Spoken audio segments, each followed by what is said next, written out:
got to stand up strong, face the truth about themselves, to understand what went wrong. I know we can find a way.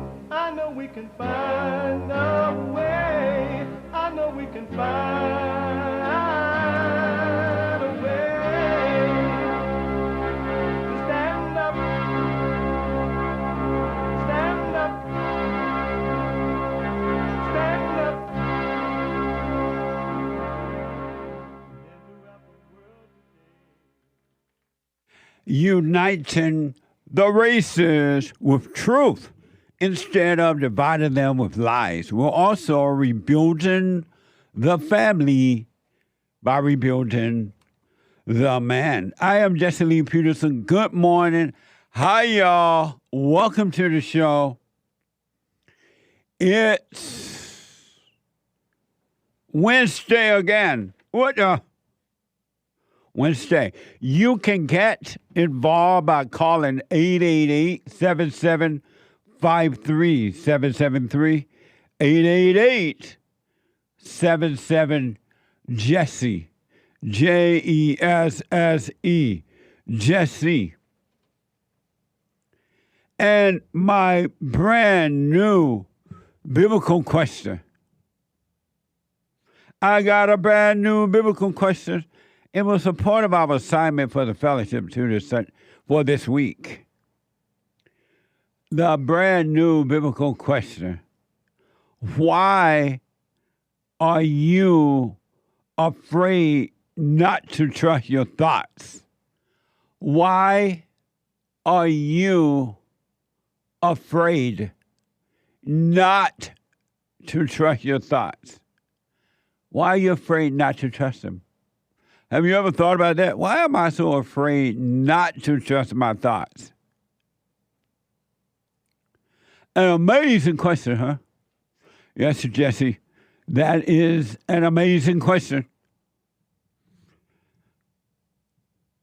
We have every way that you can watch and support the show listed on jesseleepeterson.com/show.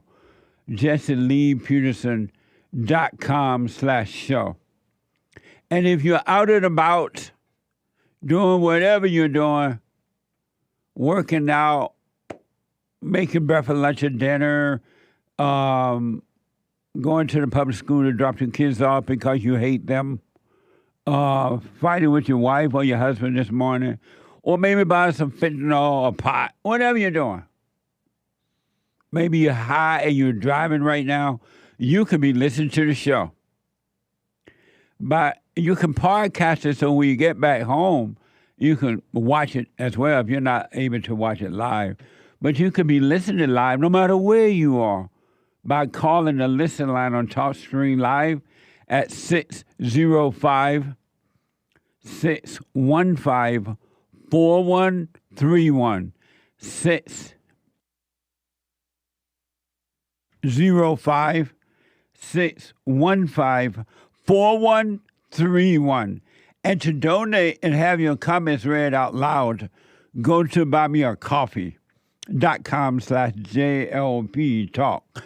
buymeacoffee.com/JLP Talk. Or Bond JLP Cash App. Bond JLP Cash App. Manhood Hour is coming up in the third hour today. Every Wednesday, third hour of the show is Manhood Hour. Amazing, huh?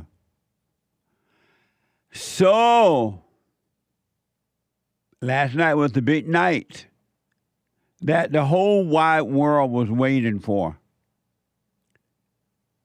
And they just couldn't wait to see. And my experts are coming in, and I want to hear what they thought about last night's debate between President Trump and so-called Vice President Kamala Harris. It happened last night on, I believe, ABC. ABC. It was interesting. I don't know if you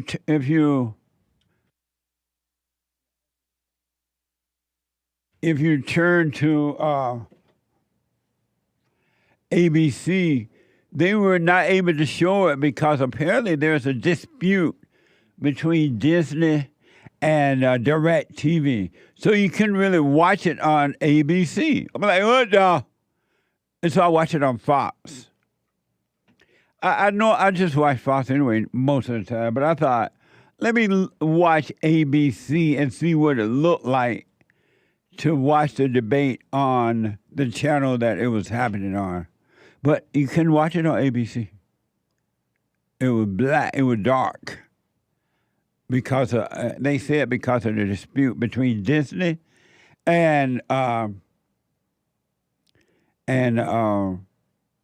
ABC or somebody, Direct TV. So last night was the debate between President Trump and Kamala Harris. What did y'all think about it? Who won? Who lost? How did you feel? What did you think? I want to hear from you all about it.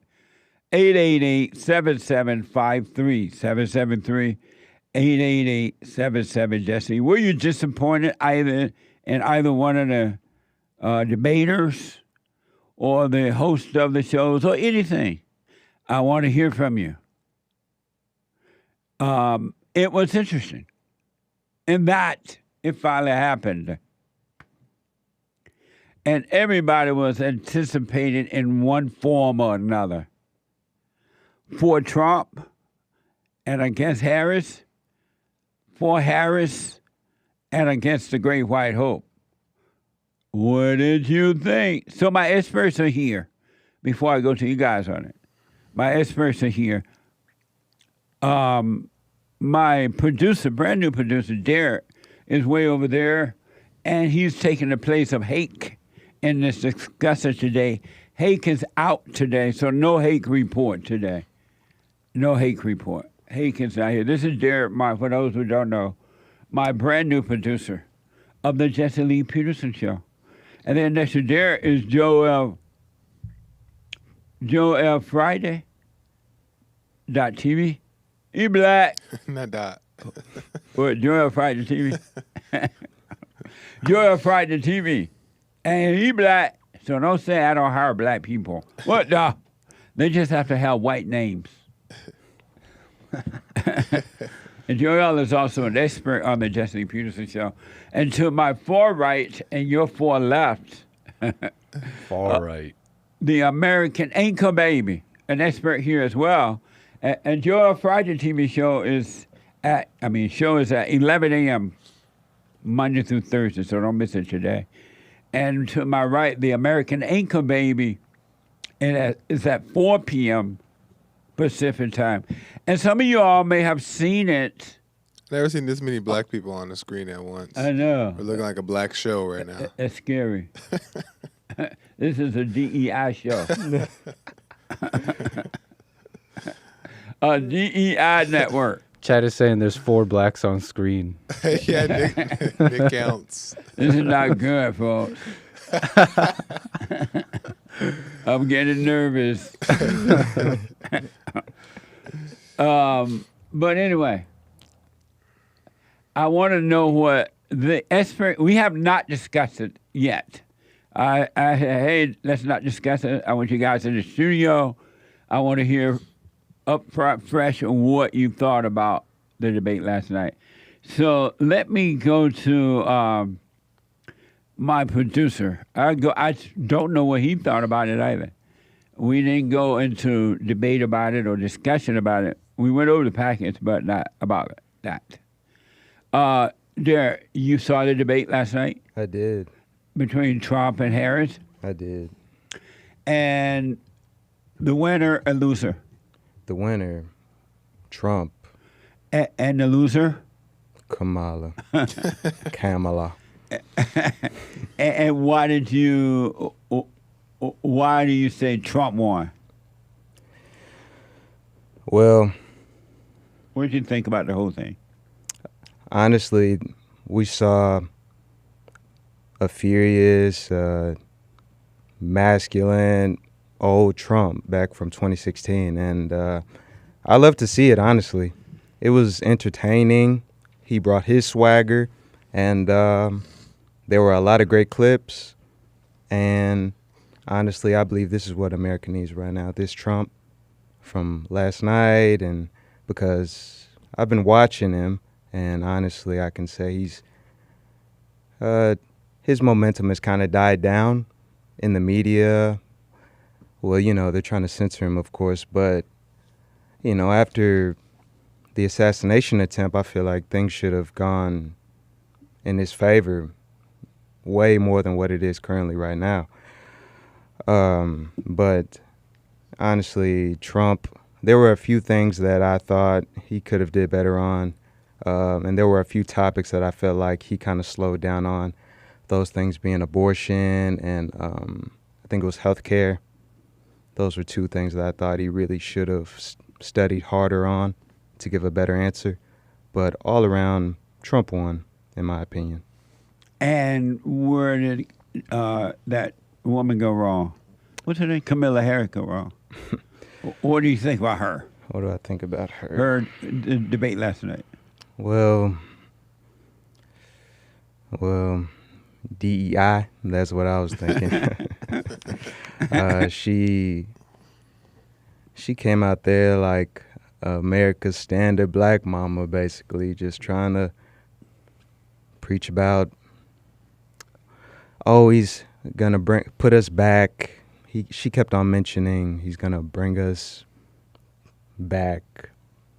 She just kept mentioning that, and I was just like, wow, she's really trying to bring the emotion out of people. And if you're not really watching, you'll be easily swayed. I can imagine just black people all around watching their TVs just thinking, ooh, she's right. Trump's going to bring us back. And, and if you're not really listening to what she's saying, and if you're not really listening to what Trump's saying, then you're going to get caught up in the message she's giving. Yeah. Amazing. You're winner losers. Yeah, Who won, who lost? Trump won for sure. And Kamala lost. And why are you saying that? Well, for one, I love the fact that I wanted Trump to go hard on her and not ease up because she's a woman. Right. And I felt like he did that. I felt like he went harder on her than he did on Joe, which that's what I wanted. Because everybody's favoring the woman and the black woman to be nice to her and let her have things, but Trump was like, no. The only thing is that I wish Trump would have did different was corner her on certain things, like immigration. I feel like they discussed it, but they didn't really, because she really has nothing to say about it, and she's also for immigration, even though she pretends like she's not. Right. She's for it. So I wish he would have backed her in the corner and made her say what she was gonna do, even if she was gonna lie. I wanted him to do that, but that didn't really happen. But he about did everything but cuss. He didn't. He told how the cow ate the cabbage on a lot of issues. He called her out on a lot of things, and I think that he was the strong opponent for sure. Amazing. Yeah. Nice. I tell you what I think about Kamala. Yes. Yeah, Kamala. For one, she kept bringing up old stuff like January 6th, dumb, and she kept bringing up. She even reached way in the bag and brought out Central Park 5 or something. When most people not even remember what that is. Like, Central Park 5, what's that? She dug at the bottom of the barrel for that one. And also, I think that it's so clear, too, she's bringing up issues that she wants to change that, not that they're not important, but I don't think they're priority. Something about first home buyers thing, tax credit on first home buyers, senior citizens, protection or whatever the case. All that stuff that she wants can be done in a day. It could have already been done. She's been in the White House for 4 years. You know what I'm saying? All these things can be done quickly. Yeah. And she kept saying those are the things she wants to do. And I'm thinking like, no one can. Immigration is an issue right now. There's inflation is an issue right now. All these other things that are more important. And she just kept saying the same three things that people want. The people want to be able to buy a home, own a home. people want to be safe in their home they own. So that was She was trying to, Derrick just said, she was trying to reach people's emotions. Yeah. She worked hard on the emotion thing. Yeah. And then the last thing was she said about the small business thing, right? These are not bad things, but it's like these aren't pressing things that people need to focus on. So amazing. That was my thought. Nice. And so you walked away from the debate knowing that Trump won, believing Trump won? Yeah. Oh, okay. Yeah. Amazing. And the Anchor Baby simulcast the debate on his show last night, the American Anchor Baby, at 6 p.m. Pacific time. And Anchor Baby, winner, loser, who won, who lost, why, and when, and what? If I could say in one word, last night it was domination, if I may. Starting with just the very most primal, without even any words said, Kamala goes on stage with some little power play, tries to shake his hand, says, Kamala Harris. He doesn't even look at her. The whole time she's trying to get him to look at him, he won't even look at her. So without even any words said, in its very most primal, he was like dominating and just energy. And then the mastery of like real men topics, like when it comes to war, economy, board, these are like things that are real. His mastery of it, she's like, I'm just going to make a better economy. It's like wishy-washy words. He's like, let me tell you what's happening. Let me tell you what destroys countries. Let me tell you what, you know what I mean? Yeah. And so I loved all that. Even the topics that were supposed to be pretty bad for Trump, like abortion. There's one of the worst topics for Republicans and all that.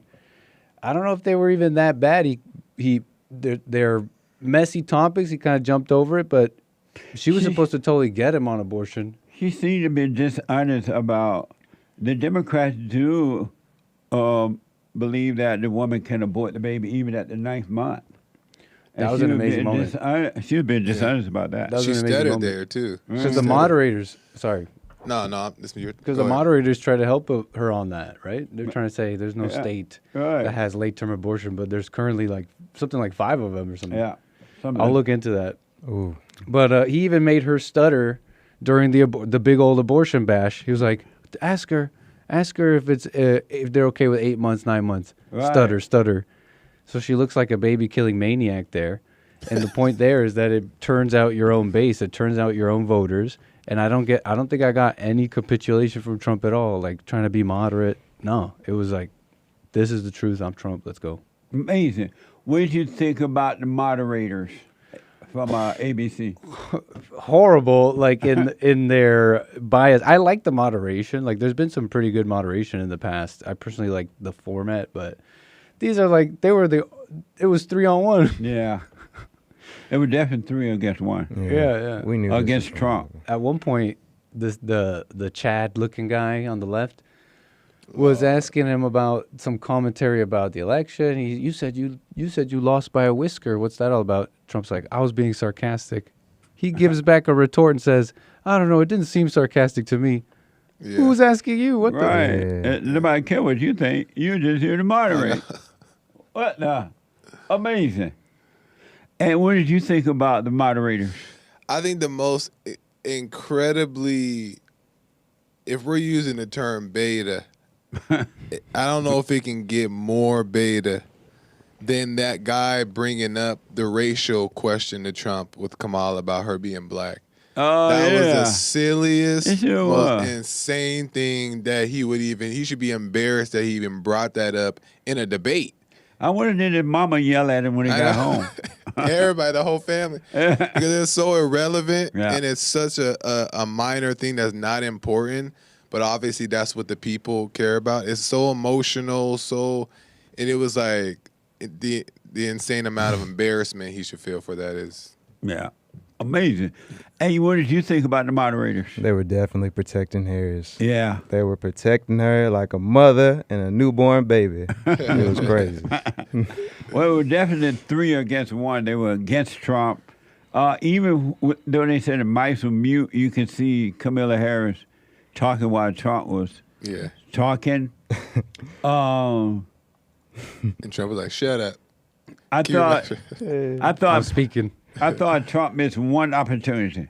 And that was in the very first question when the moderator, the guy asked Kamala Harris, are you better off today than you were 4 years ago? And she went into the stupid stuff rather than responding yes or no to that. And she started, well, I'm for the people, whatever she was saying. That was dumb. And she never said yes or no to that. And then I thought when Trump said his thing, he was going to bring out that point, make that point where she never responded if she was better off today than 4 years ago. And he could have answered, no, we're not better off. And that would have stood out by itself. Yeah. But he nor she never dealt with that. Yeah. But I thought that first question, it would have been a home run already. Yeah, and he could have put in. That's what I was saying. Like moments where Trump could have backed her in the corner and made her answer so that people can clearly see that she's being dishonest. Yeah. Yeah. What was the point of her looking at him the whole time? Intimidation. But she's not an intimidating looking person. Do you remember at the beginning of the debate when she tried to walk and give him a handshake, but he went straight behind her? Just to have fun. That was hilarious. He could smell the weakness in there. After she did that. She was playing a game for sure. They totally coached her, like, look at him and be intimidating. It's But that was you have to really be intimidated first. All right. That was stupid. Like, the way she kept looking at him the whole like, what's wrong with you? Like she a black woman looking at her child. What did you think about her? Did you notice she was looking at him the I didn't whole notice time? it that way, but I did notice that, and I wanted to see what you thought about it, is that I feel like people who are angriest or the people who are angry or emotional, they try to hide it by being kind or nice, right? Yeah. Like Trump came out like doing his thing and being how he is, like aggressive and being like how he is, and that's just how he is, and everybody knows that is that way. Kamala tried to come out and be like the nice competitor, the fair competitor, The mama. yeah, and try to, but that's what anger and emotions do. They try to hide, and I feel like that was pretty evident to me. Amazing. True. The evidence was her dry throat. You see her going. Yeah. She was nervous. Why are you so nervous? So nervous. Amazing. Did you notice that she kept looking at Trump the whole time? And he would not look back. Right. He didn't look at her Amazing. not once. And she's just stupid looking. I bet had he looked at her, she would have started crying.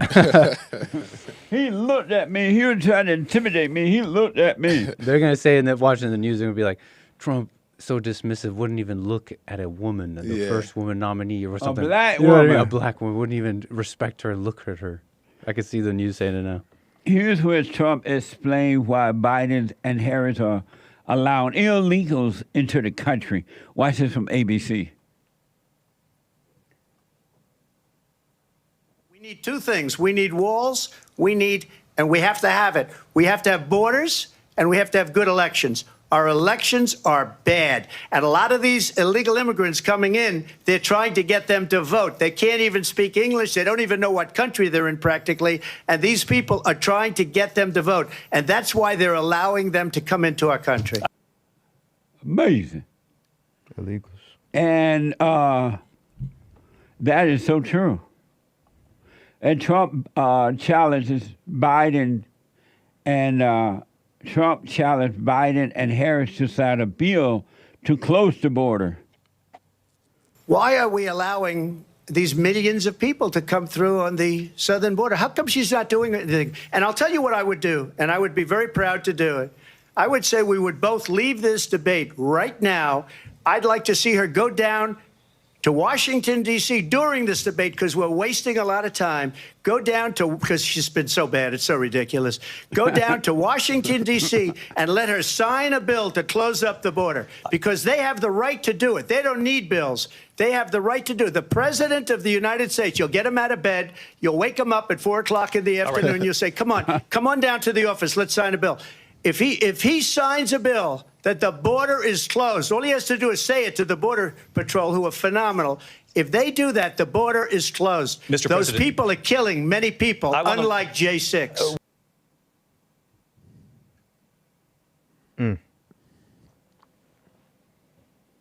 Amazing. Hank is saying he probably meant execute orders rather than a bill. Okay. Right, because if she's working with the president, I guess he's asking her to go to the White House. Let's end this debate and go to the White House, and then I guess she'd have the power to do an executive order. 'Cause the bill would be Congress, I guess, huh? I guess. Here's where Trump asks why Kamala hasn't done anything in 3 years. So she just started by saying she's going to do this, she's going to do that, she's going to do all these wonderful things. Why hasn't she done it? She's been there for 3.5 years. They've had 3.5 years to fix the border. They've had 3.5 years to create jobs and all the things we talked about. Why hasn't she done it? She should leave right now, go down to that beautiful White House, go to the Capitol, get everyone together and do the things you want to do, but you haven't done it and you won't do it because you believe in things that the American people don't believe in. You believe in things like we're not going to frack. We're not going to take fossil fuel. We're not going to do things that are going to make this country strong, whether you like it or not. Germany tried that, and within 1 year, they were back to building normal energy plants. We're not ready for it. We can't sacrifice our country for the sake of bad vision. But I just ask one simple question. Why didn't she do it? We're a failing nation. Amazing. Nice. And the last one, well, not last, two more. Trump explains why he got involved with the Taliban. This was deep. If you take a look at that period of time, the Taliban was killing our soldiers, a lot of them, with snipers. And I got involved with the Taliban because the Taliban was doing the killing. That's the fighting force within Afghanistan. They don't bother doing that because, you know, they deal with the wrong people all the time. But I got involved. And Abdul is the head of the Taliban. He is still the head of the Taliban. And I told Abdul, don't do it anymore. You do it anymore, you're going to have problems. And he said, why do you send me a picture of my house? I said, you're going to have to figure that out, Abdul. And for 18 months, we had nobody killed.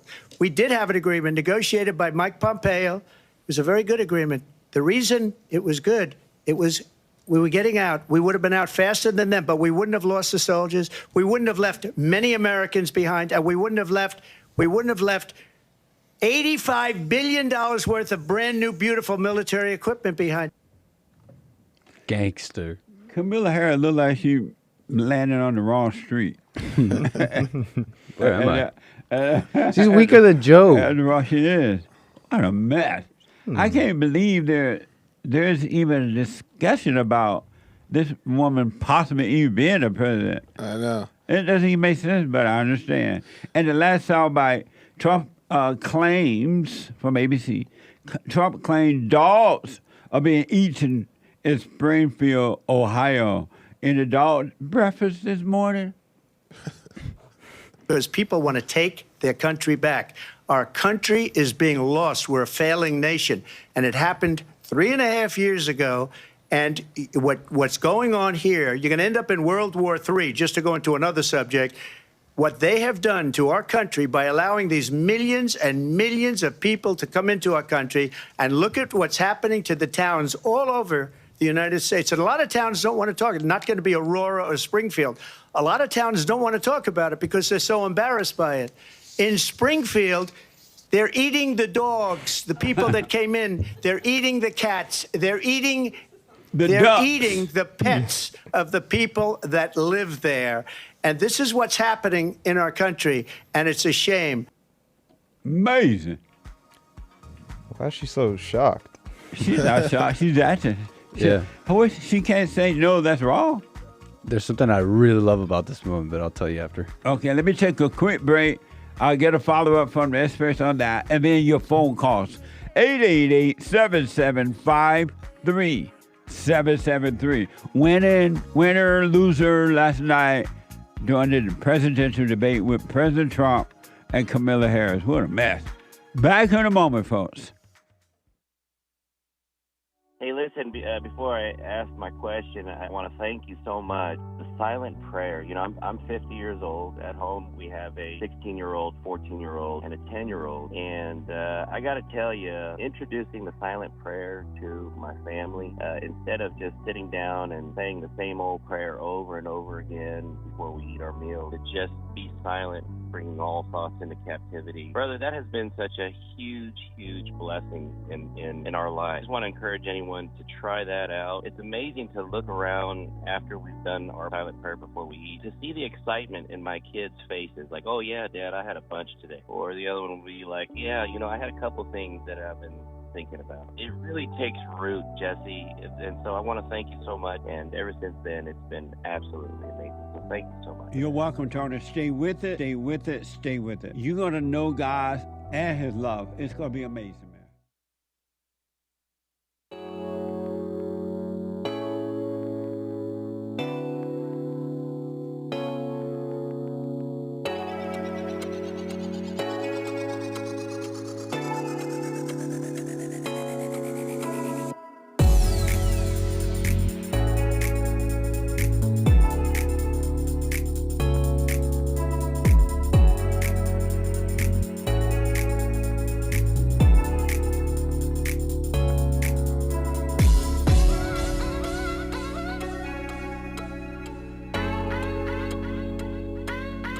Amazing. 888-7753. 773-888-77. Jesse, talking about the debate last night, but first we have a brand new episode of the fallen-state.tv this Friday, if the Lord is willing and the creek don't rise, at 12 noon. Very interesting discussion with a Satanist. Ooh.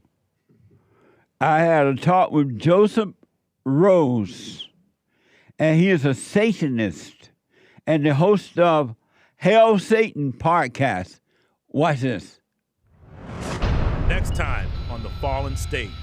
You are a Satanist. Satan is a symbol for us, not an actual worship of the devil. And so do you believe there is a God? I do not. I never had love for my father. He was what I wanted to not be. Who are you doing the Hail Satan to if you don't believe Satan exists? It's all about us. Hail yourself. Give me personal power. Make me feel good. Black Sabbath or Metallica? Now we're really talking about some serious stuff here. It was...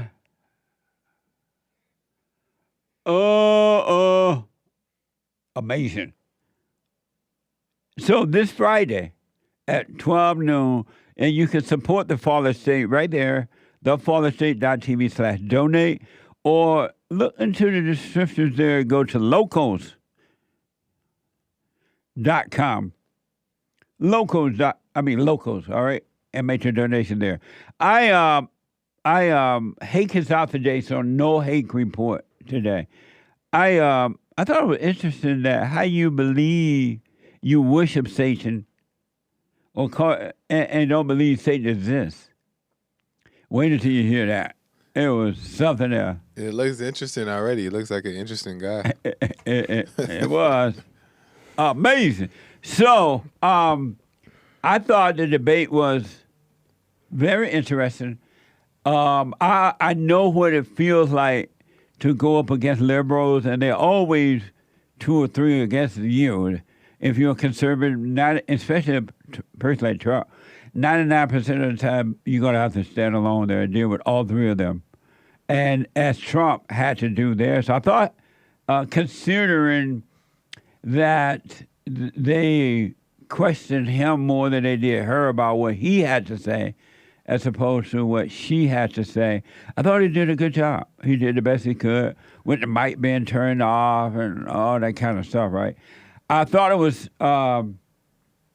interesting that, once again, she was just all crappy emotional stuff. She really didn't talk about anything that she had done to make America better in the last 4 years. Nothing. Zero. And this woman seemed, I don't know, she seemed to love abortions. Oh, yeah. That woman seems to love abortion. Unless she's just pretending in order to get the white women to vote for her, because white women love abortion too. White educated women.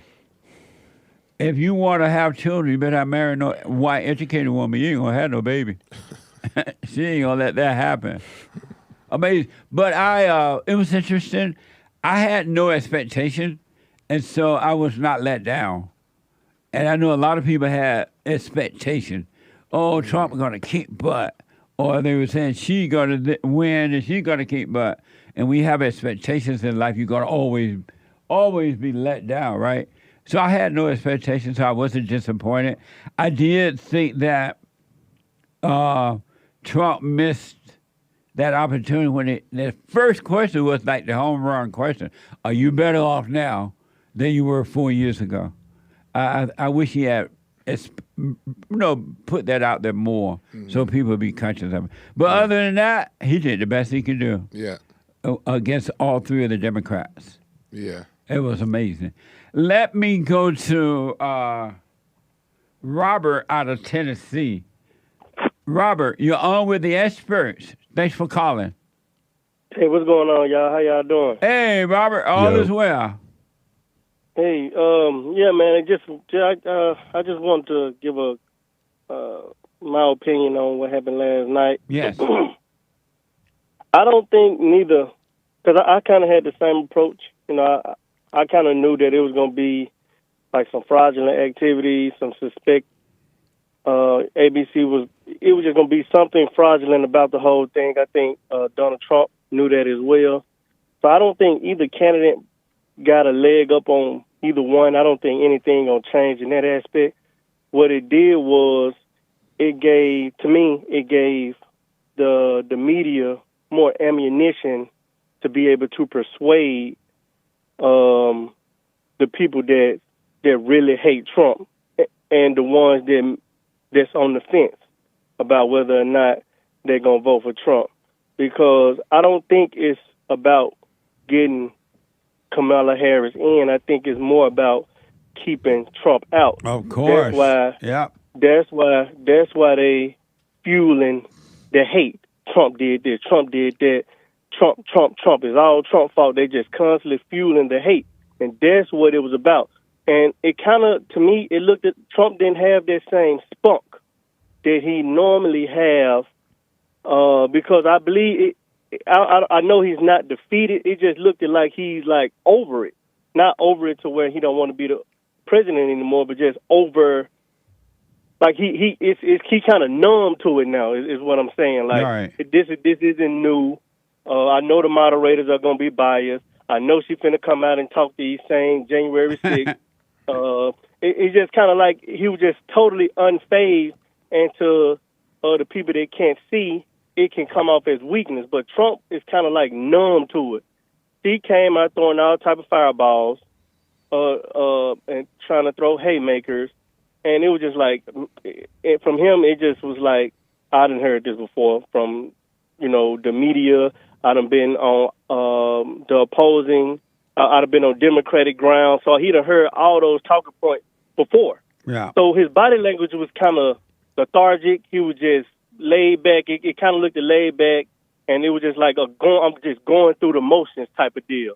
Now, Trump was like, Lord, let me get on up and go out here and do this.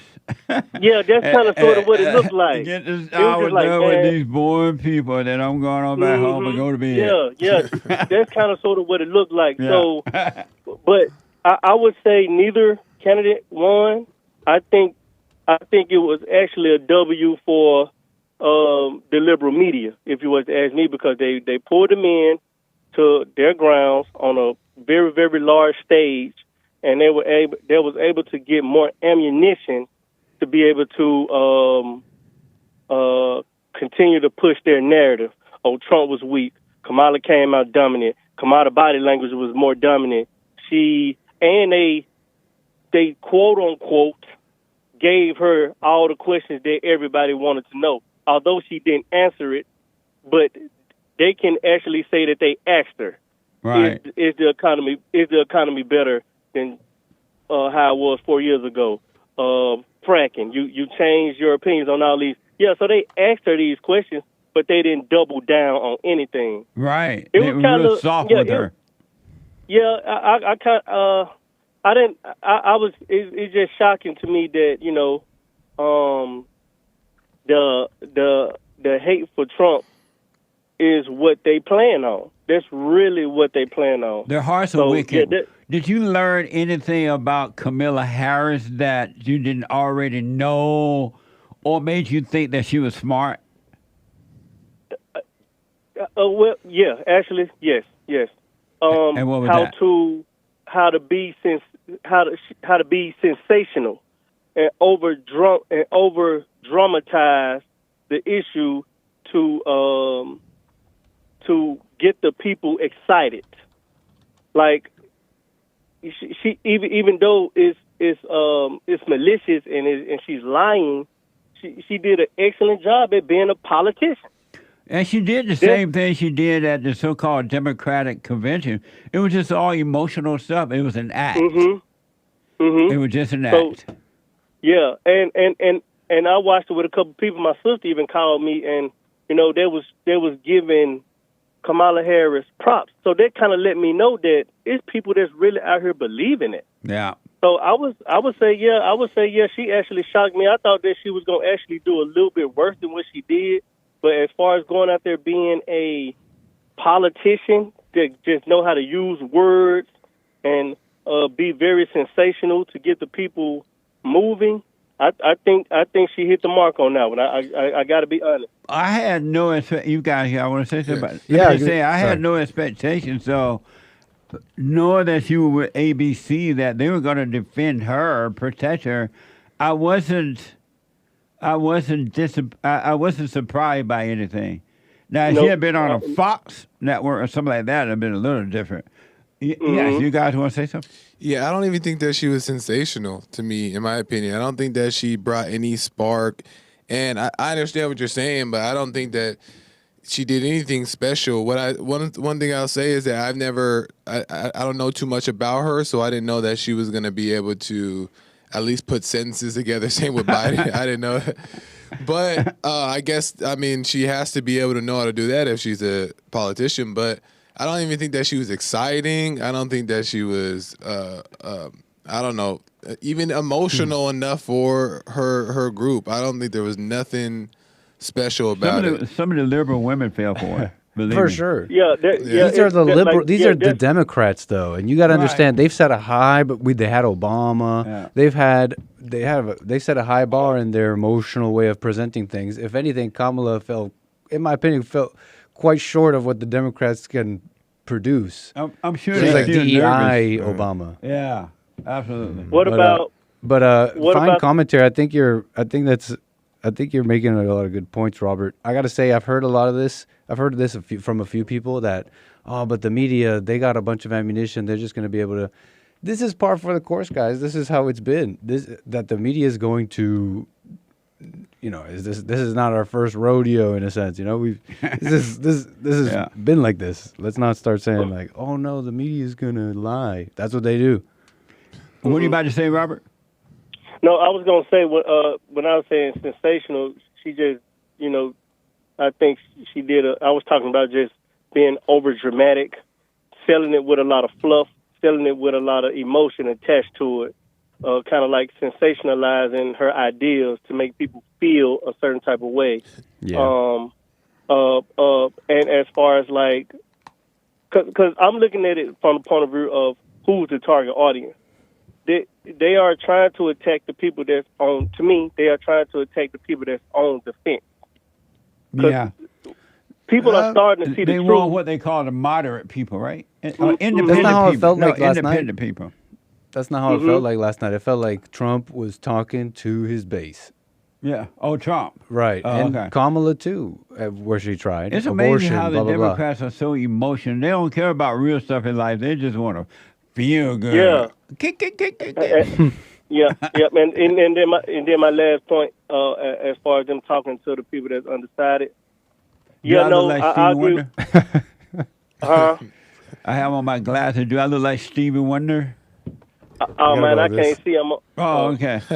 I mean, yeah, I'm on the phone. But go ahead. But yeah, I was just saying, just the people that's undecided, that they can actually see what this administration has not done and what they have done, which is pretty much got the economy in the mix, got us in proxy wars and all these things, and making life a little bit more difficult. But inside of that realization is still their hate for Trump. And I think so it's kind of like they battling their hate for Trump and the reality of this administration.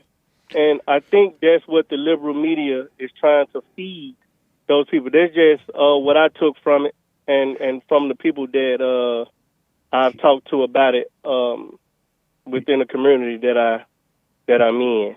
Can you imagine having to living on Earth and being the type of man that Trump is and so hated by the people? Can you imagine? How do you live with that? I know how he does, but to those who don't understand, how do you live with that type of hatred?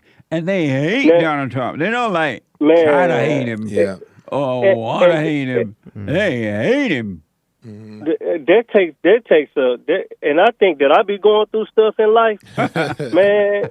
I look at the things this guy has endured over these past couple years, and I don't worship Trump at all. I just look at it for what it is. Man, this man has overcame the law, being attacked by the media in all type of ways. You know, I think people forget that this man is a father. This man is a grandfather. Yeah. You know, I think people actually forget these things, that outside of all this stuff, Trump is a family man. And he survived an attempted assassination. Think about that. They didn't even bring that up last night. Right. He almost died. They're not going to touch that. So, man. Yeah, so... I appreciate your call, Robert. Thank you, man. I appreciate y'all, and I appreciate y'all again, man. Thank you. All right, buddy. Amazing. All right. 888-775-3773. Yeah, like, you also got to, just to that last point, you also got to acknowledge that not only is he receiving all this hate and this backlash, he also has to go to the public and keep a straight face. He also has to be unfazed by it and not overreact. You know what I mean? The Democrats don't have this type of pressure that Trump has. And yet he's able to go out there and still be solid and still make the right moves and not overreact. And like, he could have cussed her out. And Black people love cussing you out. They love cussing you out. But you know, I think the only thing, and they don't curse you out; they cuss you out. Why are you cussing? You know, but I think. And my last point on Kamala is, I think that, and I understand what he's saying, and I'm not trying to put that down, but to me, it just doesn't even feel sensational or doesn't even feel exciting or anything. The only thing to me that she had is that she has these little things that people can latch onto, like when she says that Trump is a dangerous president.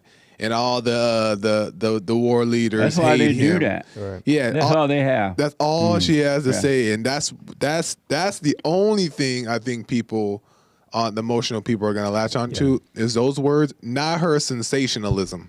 Right. She only has tired one old attacks. Yeah. She only has one thing going for her, one only. Yeah. And I thought about this last and because night. people are so shallow. Oh, sorry. She has good hair. Yeah, there you go. Have you known her hair is not nappy? Yeah. Okay. She has good hair. She doesn't wear a fro. That's that Indian in her. Yeah. That's that Indian hair that black people pay a lot of money for some Indian hair. Yeah. You could put. But I think hers is real, right? I think so. You could take an Indian girl, you could tie her up on a tree from that hair. It's so strong. And Yeah, she had good hair. Yeah. That's that good hair. Amazing. Ruth. To a coconut tree. Ruth is the first time caller out of Texas. Ruth, welcome to the show. You're on the air. Awesome. Hi, Jesse, and everyone else on the show. How are you guys doing? All is well. Hey. Thanks for calling, Ruth. Yeah, so I'm not calling anything about the election, but I do have a question for you. Yeah. So how do I do a better job of encouraging my husband to lead if he is, I guess, not confident about decisions that he makes? What do you repeat that? I'm sorry. Yeah, how do I do a better job in encouraging my husband to lead when he is afraid to make decisions? By just working on you, and you become a light, and he might see it.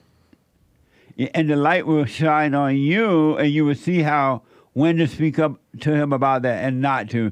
Just take your eyes off him and work on you. Okay. That makes sense? Yeah, that makes sense. So that I'm not, I guess, discouraging him by focusing on him. Is that right? So you that? don't judge him. You don't try to make him be what you want him to be. You know, impose upon him your will upon him. Okay. Are you working on yourself? I am trying. I know there's things I need to work on. Like what, for an example? For an example, being patient with him, not expecting him to make decisions right away, or maybe there's things that he might need to work on, but realizing that it takes time instead of being frustrated. I want you to take your eyes completely off of him and just look at you. You're going to be surprised what you're going to find within yourself. It's going to be shocking. Right, yeah. Did you know that you were evil? Oh, yes. I know I'm sinful and nothing good could come from me. Yeah. Have you forgiven your mother? Well, I know you ask this question a lot, but I guess in my situation, I think I'm still working through it. I don't really know. Have you forgiven your mother? Forgiveness is one of those iffy things. Like, I don't withhold from her. What? I don't withhold myself from her, so I don't really know.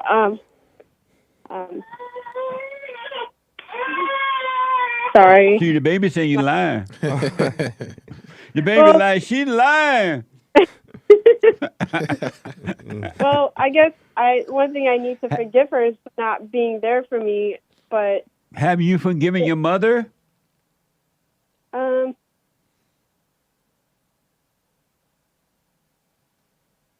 No, I guess not. Have you forgiven your mother? I guess no. Have you forgiven your mother? Forgive her for what exactly? Well, you just said one thing about her, for her not being there. That was one thing. But have you forgiven your mother?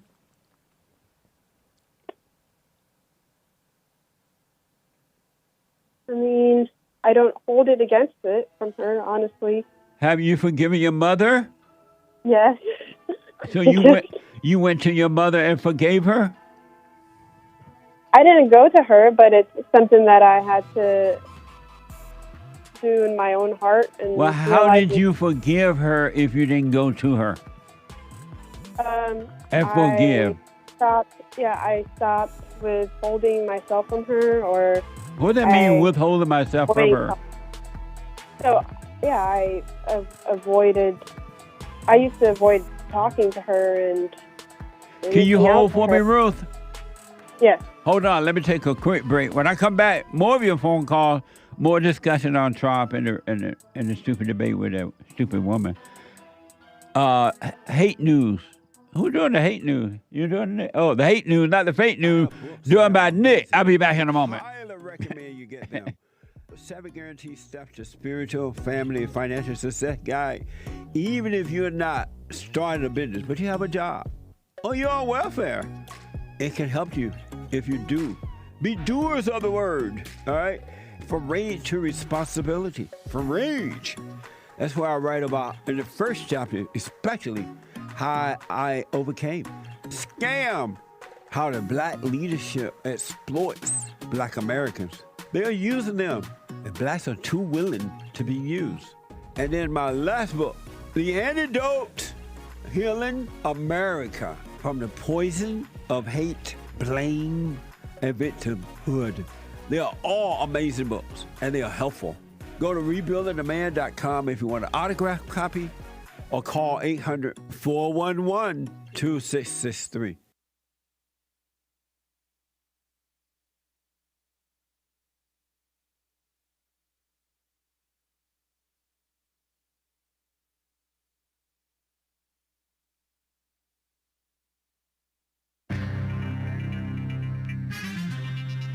A whole lot. Wait, no. Let's not just go start stealing Hake Report. This is Knit News. We'll do it our own way.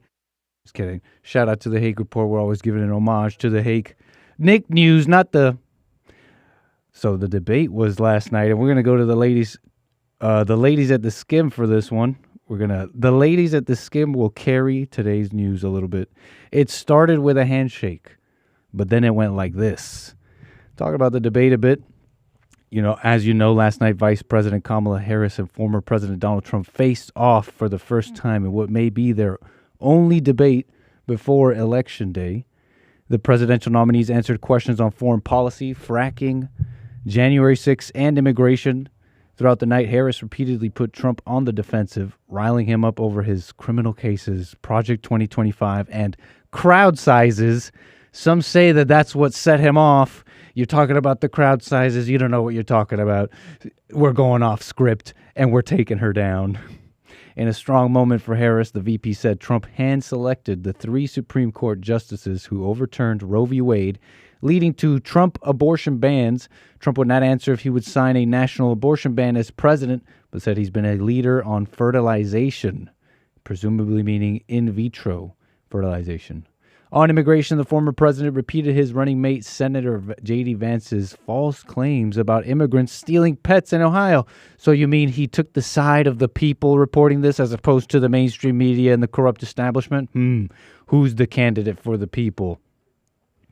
Right off the bat, the skim says, the night struck a noticeably different tone and pace than the Trump-Biden debate nearly 2 months ago, highlighting how much the race has shifted. At one point, Harris even had to explicitly remind Trump, you're not running against Joe Biden. Maybe because it feels like the same, if not worse. I think Biden was a little tougher, if you ask me. Get Joe back. You might do better. You are running against me. While Trump's advisors hoped he would focus on the issues. Nice. Don't do what the advisors say, Trump. Be a man. Rock on.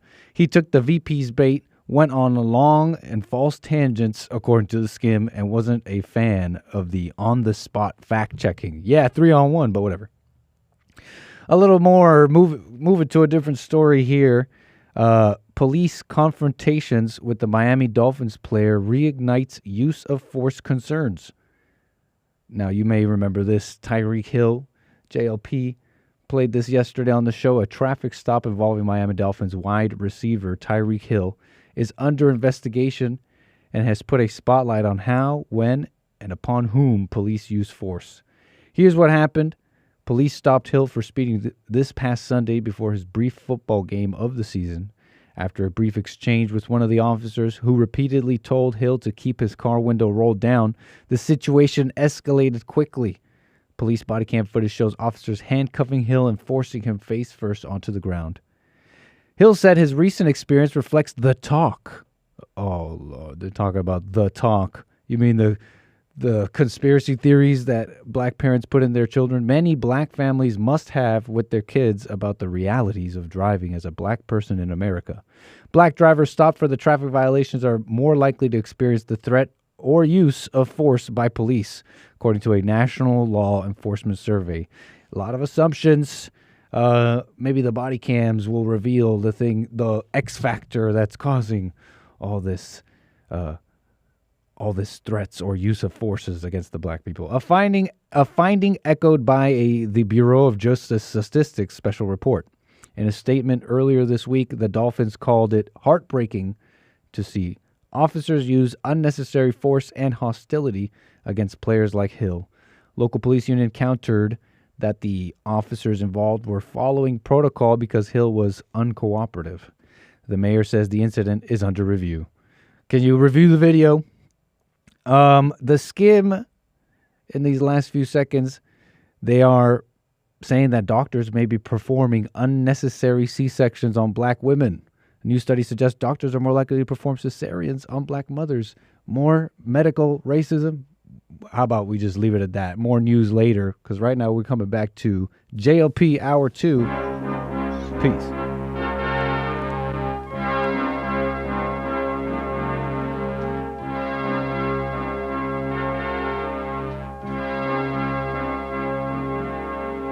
Somewhere in the world today, men have got to stand up strong, face the truth about themselves, to understand what went wrong. I know we can find a way. I know we can find a way. I know we can find a way to stand up, stand up, stand up.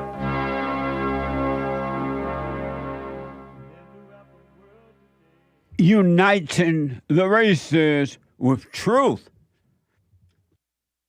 instead of dividing them with lies.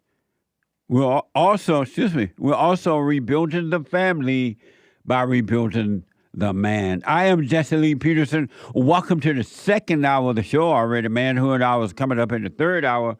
You can get involved by calling 888-7753, 773-888-77-JESSE. And my brand new biblical question is a doozy. This question is so deep, it made you want to slap your mama. It is an amazing question.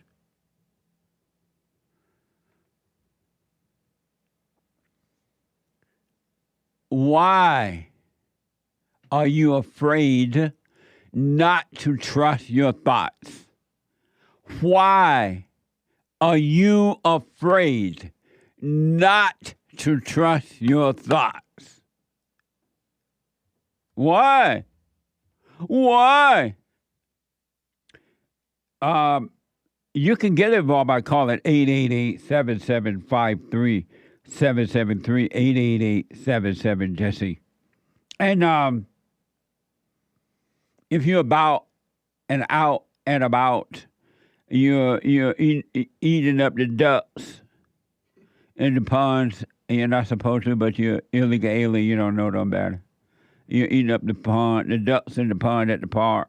Can you imagine somebody eating up the duck? They like cut the duck's head off and eat, according to the report, and eating the duck. Don't eat the ducks in the pond.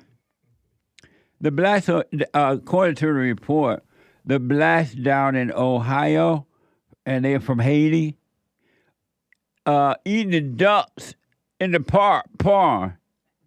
That's supposed to be beauty. You know, you walk by. How come the animal rights people are not mad about that? And they're surprised. People are surprised as if that's not happening. What do you mean? No. This is what they do.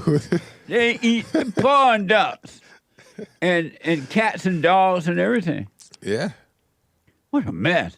But anyway, if you are about doing all that and you don't have time to watch the show because you're eating the ducks or the cats and the dogs, you could be listening to the show while you're trying to catch them by calling the listen line is 605-615-4131, 605-615-4131. And to donate, and we're going to get to your super chats, to donate and have your comments read out loud, go to buymeacoffee.com/JLP Talk. buymeacoffee.com/JLP Talk, or Bond JLP Cash App. Bond JLP Cash App. I was talking to a friend last night about the Haitian eating the ducks. And he was telling me that, because he's from, what's the name of that little country right next to Haiti? Dominican Republic, yeah, Republic. And he was saying that the Dominican Republican people don't allow the Haitians to come into there. There are a whole bunch of Haitians over in their little area in their town. And they were trying to get them out of there. And they're black. Everybody black. The Dominicans are black. And the Haitian people are black, but the Dominican public do not want the Haitian people over there. Isn't that amazing? Yeah. The Dominicans have a beautiful wall. And we can't have no wall.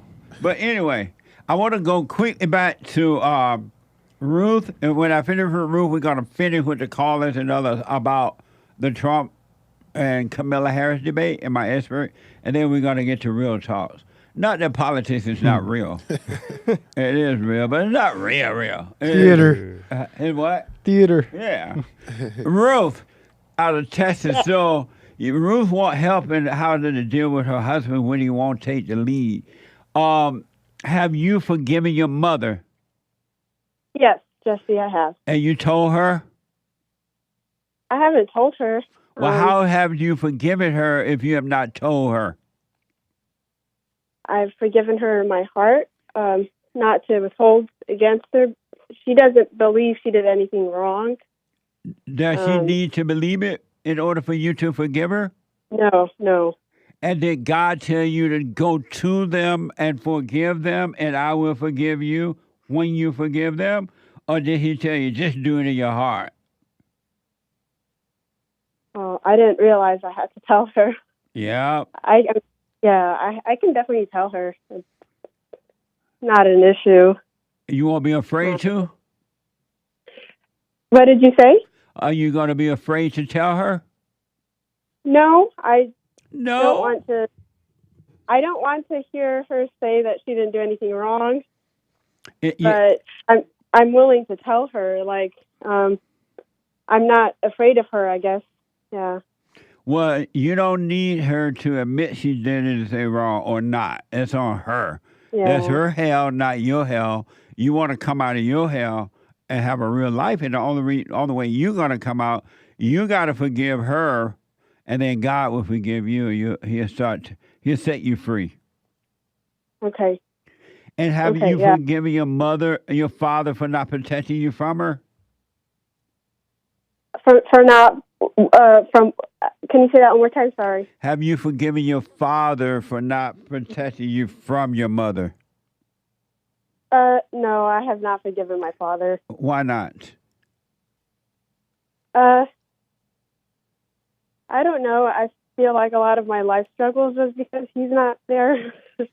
And it is because he wasn't there. Reminder, and I'm constantly needing to forgive him, but I really do struggle with that.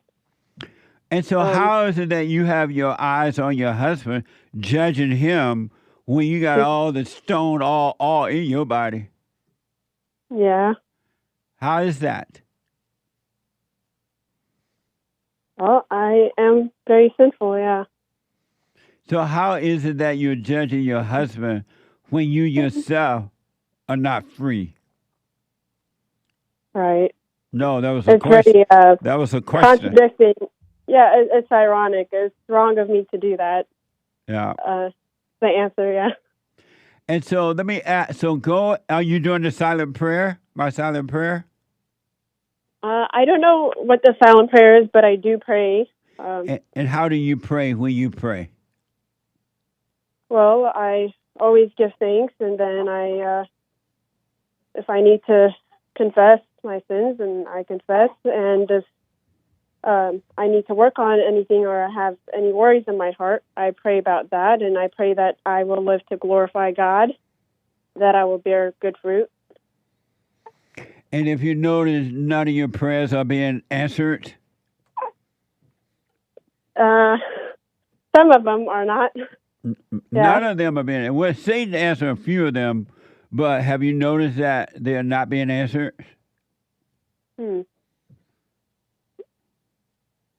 Well, I mean, you still have a sinful heart. You still judge your husband. You're still impatient with the kids. You're still unhappy within, and yet you're begging God, please help me. He won't help you. Have you noticed that? Yeah, yes, I have. Yeah. And so, why do you think he's not helping you? Because my focus is not on living for God, but more living for myself right now. And also because God does not have anything to do with your prayer when you're whining, begging, and crying. Yeah. You're praying to the devil all in the name of Jesus. Hmm. You need to do the silent prayer, be still, and let go, and he'll take over. Then he can help you. Do this at rebuildingtheman.com/prayer. Okay. So Well, I'll start working on you, and then you will Okay. see how to help your husband or whatever. Okay. So Thank you, can Justin. you give me an example of something that you want him to do and he doesn't do it? Well, we definitely do have struggles with in-laws, and he might struggle to protect me at times, and I get frustrated at that. I don't expect him to say something, but I get frustrated when he doesn't. Give me an example what you mean, if you can, about struggle with in-law. Like who? His mother, or who? What do you mean by that? Yes, his mother mainly. And what type of struggle you have with her? I guess she doesn't. She treats me like I took her son away from her. Yeah. Or mothers like are jealous of women who their sons marry because they want the sons for themselves. They want to be married to the sons. Yeah, and it makes it hard because I want their approval, but so I guess he has a hard time saying anything, and sometimes I'm okay with it. Other times it does get to me because I feel like I'm having to protect myself. Does she come over to your house or something? No, we go over there regularly. Why? Well, he's all he knew. All he knew his life was his family. He's very close with them, I guess. But he doesn't need to be close to them. He has his own family now. Yeah, he doesn't quite understand that we don't need to depend on them. So when you tell him, I'm not going over there because your mother's trying to control you and I'm trying to control you, I'm tired of fighting over control of you. Well, I still go when he wants to go because Why? I don't. That's right for me to. I feel like that would be unsubmissive of me. No, you don't have to go over to his mother's house. What the? Yeah. His mother is evil. You don't need to go around her. And you can be honest with the mother and him. Hey, you're evil. I'm not coming over to see you because if my husband want to go, that's on him. But I'm not coming over there. I see that you're evil, and you and I are fighting, trying to control him, and I'm tired of the fight. Why don't you tell her that? Oh, I don't think he'd be happy to hear that. But how do you know when you haven't told her? Well, he's already very defensive of them. He thinks that I hate them when all I just want is peace with them. But, I'm not treated well by them, so I don't really know. All women, all married women have to go through fight. If the husband is weak, they have to fight with the husband's mother because the mother is jealous of the woman that's married to her son. She wants him for her boyfriend. She wants him to be her husband. And here's this woman in between them. And then now the wife is fighting with the mother because the wife wants to control the man too. And it's all about fighting over control of the man. Both are trying to control him. If you were not trying to control him, you would be able to tell his mother how the cow ate the cabbage. How to what? You would be able to tell his mother, how the cow ate the cabbage. Oh. Meaning to tell her that, you know what? I see that you're jealous of us. You constantly want to fight us. I'm staying away from you. I mean, we're not going over like every weekend, but we're definitely trying to stay away and trying to make sure that he's there with me. when I go, because if he's not there or if he's out of sight, things go bad. So you go over there sometimes without him? I used to let them hang out with the kids, but I've learned that it's just best to go when he's there. Yeah, or don't go at all. You don't have any obligation to his family, period. Your obligation is to him. How about the grandkids? They have their daddy and their mama. They don't need granddaddy or grandmama. Mm. That is really hard to understand because, you know, he's raised with the mentality of, you know, you got to live 5 minutes away from us, and you guys have to come over as often as you can. And well, that's the brainwashing that mothers do to the sons and daughter, really, and they make them feel guilty if they don't do it because I'm your mother, I raised you, and I did this and I did, but they're lying in order to control you. God said when you get married, the man should take his family far away from his family and her family. If God said you shouldn't be near them, how do you let the mother convince you that you should be near them? Yeah, that doesn't work out too well. No, it doesn't. And did you know he was a mama's boy before you married him? No, it didn't occur to me, but you know, he only had about a month before we got married, away from his family. He's been with them his whole life, and well, I mean, I don't want to tell him that because that's not encouraging to him, you know. It doesn't need to be encouraging. It just needs to be the truth without anger. Okay. You be honest with your husband about that, but just don't be angry, and don't you try to control him either. Right. Yeah. I'm learning that I need to help him make decisions, but he's, you know, he doesn't feel confident, and I'm not helping him if I'm constantly telling him what to do either. Right. So. Absolutely. What happens is after a while, you'll be the mama, he'll be the boy. It'll feel like you have another child. Sometimes. See, you're already feeling that way. How old are you? I'm 28. And how old is he? He's the same age, 28. Oh, okay. So how many kids you guys have? 2 kids. Nice. So here's what I recommend. Do what you want, of course, but I recommend you be absolutely honest with him about his mother. Your mother hates me, and I hate her. And we both try to control you, so I'm staying away from her, and I'm going to work on myself to overcome the desire to control you. And you start working on you, and you're going to see some amazing things happen in your life. Okay. And don't be angry at him because he just doesn't, based on what you've said, he just doesn't know. He doesn't know yet because he's just going about what he's been taught by his mother. And he's not, I don't know if he's working on himself or not, but he's doing the best he could. Yeah, he's providing and everything. He's doing the best that he could. And mothers are evil. They have no love. It's all about themselves. Yeah, we're all selfish, yeah. So work on yourself and let me know how it goes. Okay, I will. Thank you, Jesse. Anything you disagree with about that I've said? I think everyone is evil. You're right. Every human being is evil. Yeah, I don't disagree with it. I guess the only thing is that maybe we shouldn't spend time. We shouldn't allow them to be with their grandparents.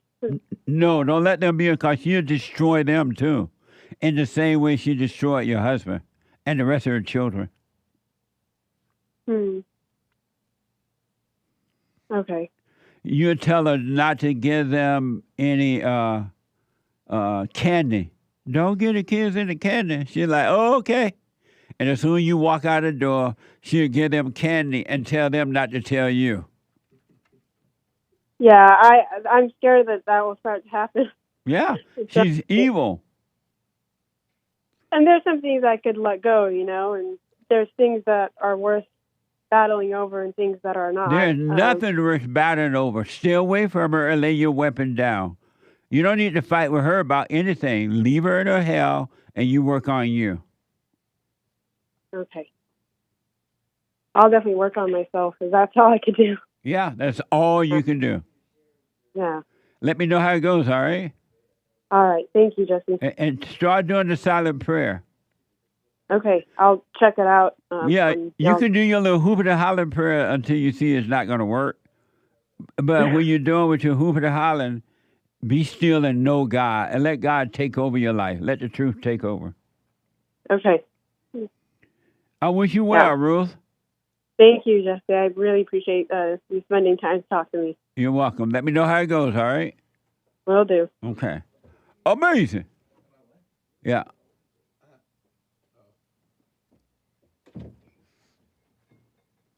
I want to say so bad.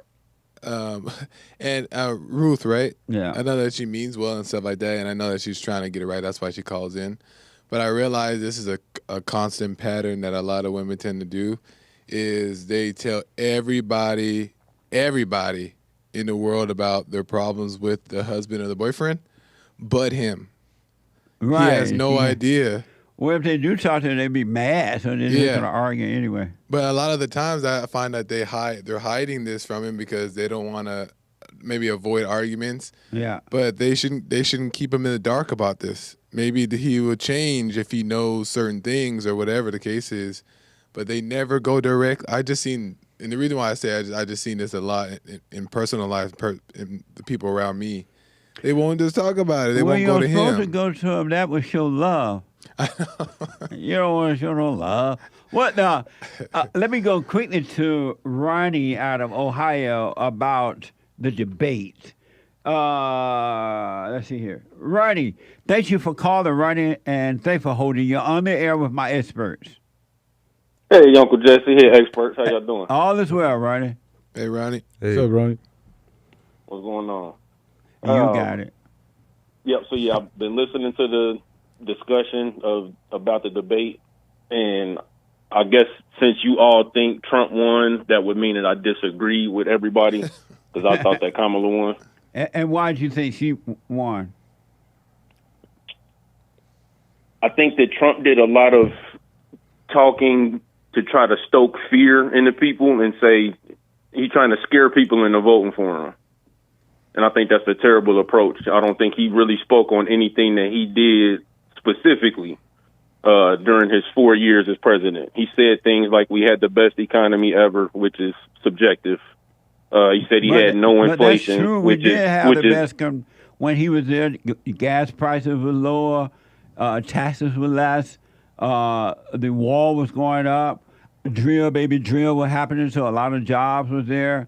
He made this deal where Mexico had to work with us and not against us. Crime wasn't out of control, so he did do those things.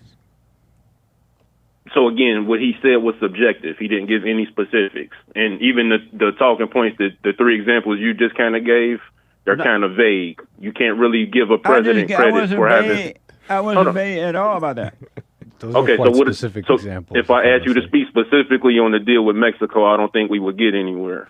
They made a trade deal that if Mexico worked with America to keep the illegal aliens on that side of the border, then they're going to do a trade deal where they're going to work with Mexico. But if Mexico didn't, then we were not going to work with them and trade. And so Mexico said, okay, senor, we'll work with you. And the illegal alien situation went down. So what problem did that, you saying that solved the problem of illegal immigration? Yeah. Yeah, illegal alien coming over in the thousands as they are right now. If it solved the problem, how is it still a problem today then? Biden got rid of it as soon as he got in, remain in Mexico and all the COVID stuff. Hold on. If somebody fixes a problem, then it's fixed. I don't think there was ever a time during Trump's presidency where we could say illegal immigration is under control or the problem at the border has been fixed. There's no point in time, not even for 2 weeks. But you're using words to make it look like something else. No one said that it was fixed. It was being worked on where Mexico and the United States were working together. The wall was going up. The flow of illegal aliens coming into our country was few. and they're being deported, and the border patrol people was working down on the border there. Things were working, and when Biden, as Nick just said, when Biden got in, all that changed. They stopped the building of the wall, and they even had bought material to finish the wall. He paid off the workers and said, no, don't finish, here's your money. And then they lost the trade deal with Mexico. Okay, so then I think it would be Because safer that's to how say they that. wanted the very first day they got in office. Okay, so would it be safer to say that Trump put a Band-Aid on the problem instead of saying that he fixed it? No, that would be untrue to say that. So you're saying that he fixed it, and then you're saying that Biden came in and broke it. That's what your argument is? What's your point, though? Yeah, I don't know what you keep. I don't so, know. Okay, yeah. I was talking and trying to explain why I thought Kamala But won, you're and not I kind of got sidetracked. You're not making any sense about what you're saying about what Trump did. Well, but go ahead. That's what I was trying to get at, and you kind of stopped me while I was explaining it because you wanted to talk about the Mexico thing, and I was trying to talk about Trump and Kamala. I know, but you were saying that last night Trump didn't say what he did. He did say what he did, and he had done those things. It wasn't untrue. But what did Kamala Harris do to make you think she won? Okay, so this is what I'm speaking to. Trump, instead of talking about the specific things that he fixed while he was president for 4 years, he's trying to scare people into voting for them. On the other side, Kamala was at least given plans, parts of her plan that she has. I still don't really know what parts specifically Trump has when it comes to plans. He didn't speak on his health care plan. He didn't speak on what he plans on doing next. His whole thing was, you got to get these people out of office because if she gets in, it'll be World War III, blah, blah, blah, a whole lot of scare tactics. That's not true, Ron. If I can say, that's not true, Ronnie. He did speak about the plan. He talked about immigration. He talked about the main things that are causing the problems in the country right now, immigration. And he said that a bunch of times. Not only that, all Kamala said is she wanted to do the senior citizens, small business loans, stuff like that. She didn't really talk about the real issues going on. So I don't understand how you're saying that Trump didn't talk about it. Were you scared? Were you you made afraid by Trump's comments and then brought in and you liked Kamala? Was that your reaction when you saw the debate? You saw Kamala speak and you liked her, and you were afraid of Trump? So y'all both asked two things. I think I'm gonna address Nick first. No, Trump doesn't scare me. But why I've been watching the dude since if you didn't feel afraid, how do you know anybody else felt afraid? You can see it when people respond in their any mega hat person that you see in an interview, they will talk to you about how bad Kamala would be. Let me answer the question. Let me answer the question you asked. People felt afraid from last night's debate if you didn't feel the fear. It's the same because Trump said the same things last night that he's been saying since 2015. It's the same thing. It's the same talking points. He says he'll fix the border, but y'all just talked to me about how he didn't really fix it. You and said speaking specifically, right, you saying that. We didn't say that. You saying that. I didn't. So let me try to answer the next question. Y'all asked me. I got two people asking me questions, and then I got Uncle Jesse interrupting me while I'm trying to answer. 4-on-1. It's terrible. Well, the debate didn't have a lot of interrupting. And usually when they would ask one question, it would be one immediate answer. So go ahead. This isn't really like the debate. It's kind of like a tornado of things. Nick, no, I wasn't scared. Trump doesn't scare me. He's been saying the same thing he said since 2015. And if you want to see the evidence of people being scared, you got people that spend, I don't know how much of their income on Trump flags. They do Trump parades, all out of fear of Democrats getting into office. You can see it. Joel's question. And so when they buy Democrat, people are so scared that if Kamala gets in office, there'll be World War III. They're scared of that. When they buy Democrat merch, are they buying it out of fear too? Yes, I would. Some of them are. You got a lot of people that are afraid of Trump getting in. Wrong about the World War III comments. You got a lot of people that are afraid of Kamala getting in office and Democrats getting in office. Well, they're not afraid of. They're just afraid because they don't want to lose their country. And the Democrats have proven that if they stay in there, it's over for America when it comes to the economy and everything, the safety and everything. You should be concerned about that too. I'm concerned about it, but I'm not. I think people look at the president of the United States as having all this power over their life, and whoever's in there really makes or breaks the next 4 years of their life. And that's what I'm saying. Those people that vote that way out of fear. Are you going to vote for Kamala Harris? I'm thinking about it. What? I'm still undecided. I'm an independent voter. I'm still undecided. Well, you better independent down there with Trump. Thank you, Ronnie. I got to take a break. Thank you, Ronnie. Back in a moment. From rage to responsibility. I write about how the spirit of anger was taken away from me 29 years ago. I forgave my mother who tried to turn me away from my father, and I returned to my father, and through him, my father on earth, and through him, I was able to return to God. No man or woman can return to God unless you go through the Son. And men are sons of God. There may be weak, pathetic examples of it, but it's the spiritual order of life. God in Christ, Christ in man, man over woman, and woman over children. So get from rage to responsibility. I write about that. Go to my website, rebuildingtheman.com for an autographed copy, or call 800-411-BOND. And donate to my nonprofit, Bond, the Brotherhood Organization of a New Destiny. We are rebuilding the family by rebuilding the man.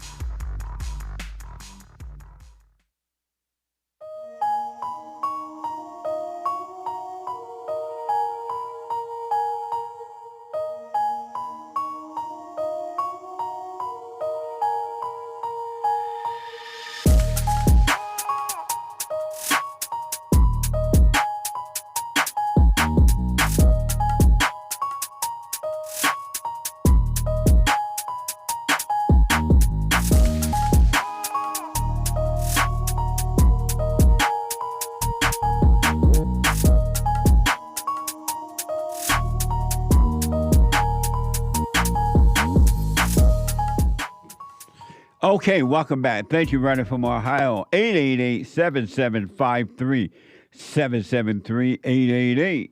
888-77 Jesse. The hate report is no hate report today. He's out today. So no hate report. At 11 a.m., Joel Friday TV. He black at 11 a.m. And then at 12 noon, the American Anchor Baby. I don't know if y'all saw it yesterday. The American Anchor Baby carried the debate live on his show. So I think some of you saw that. And so I'm sure he's going to be dealing with some of that today at 4 p.m. And don't forget for personal shout-outs, go to, for personal shout-out, I'll do them myself. I will do them.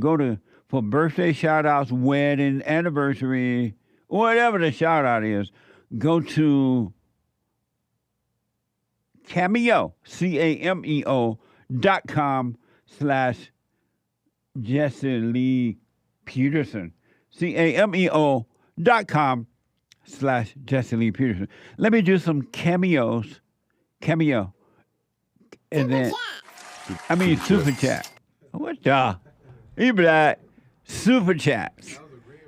I know. That's what would confuse me too. You were agreeing, so I thought I was saying the right thing. What the? Super chat. Super Let me chat. Swap to me. Wait. So Hake is out, so everything is put on the beta. All right, starting off these super chats here. This one's from, I want to say, let's say this is Cornerstone Media. Thank you so much for your Cash App. Says, thank you. This is for the Haitians eating ducks in the park. What the? Amazing. How come the Haitians don't know you're not supposed to eat the ducks in the pond? That's what they do. Those are not like real ducks for a meal. Ain't no foie gras. We got. I wonder if the Haitian people bring their little voodoo stuff over here too. Yo, maybe they use the duck for the blood. A good question. A fantastic question. It's in the blood. Amazing. Thank you. We got coffees. Thank you so much. Buymeacoffee.com/JLP Talk. Danny Moore says, all right, Jesse and the lads, surely Joel must be demoted to T-Boy after this silly nonsense. And that was from yesterday. Thank you. Yeah, we'll demote him. Danny Moore says, all right, Jesse and the lads, can we get a beta for all those who think the father should go to prison? Beta! It's interesting how they will only put the white fathers in prison. It had nothing to do with what the Son Act was, right? And who determined what's underage? Who made up that rule? Who was underage? Because in the good old days, if you were 14 or 15 and you wanted to leave home and go out and get married, do your own thing, that was fine. So who made the rule about what age you are? The government did. And I noticed that I was reminded by this lady that is very smart. And she talked about how they what's her name? Oh, Hate sent that to me yesterday. She talked about how they're putting white men in prison for what the children do, the action of the kids, but they're not putting the black men in prison for the action of their children, and they're killing kids, killing people every day in the hood. I forgot her name. Heather McDonald? Yeah, Heather McDonald. I've had her on the show a couple of times. A smart lady. And I thought that was such a deep point that she made. I even said on my show yesterday, they're doing this to the white man right now, but they're going to do it to you too. Mm-hmm. But they're going after the white man right now. She made the point. I'm about to get on the show to talk about that. Alpha female. They're not putting the black men in jail, black men and women in jail for what their children are doing. And if they did, all the blacks will be in prison. Amazing. I agree. So thank you. Thank you, Heather McDonald. Appreciate that. Buy me Thank you. Hate sent that to me right now, too. But go ahead. Thank you, Nick. Couple more coffees. Mike Young, back-to-back coffee, says, hey, Jesse, I watched the debate, and I will have to say that it really doesn't matter if Trump won the debate or not, because like you said, the Democratic Party is so eager for power over the people, it's not even funny.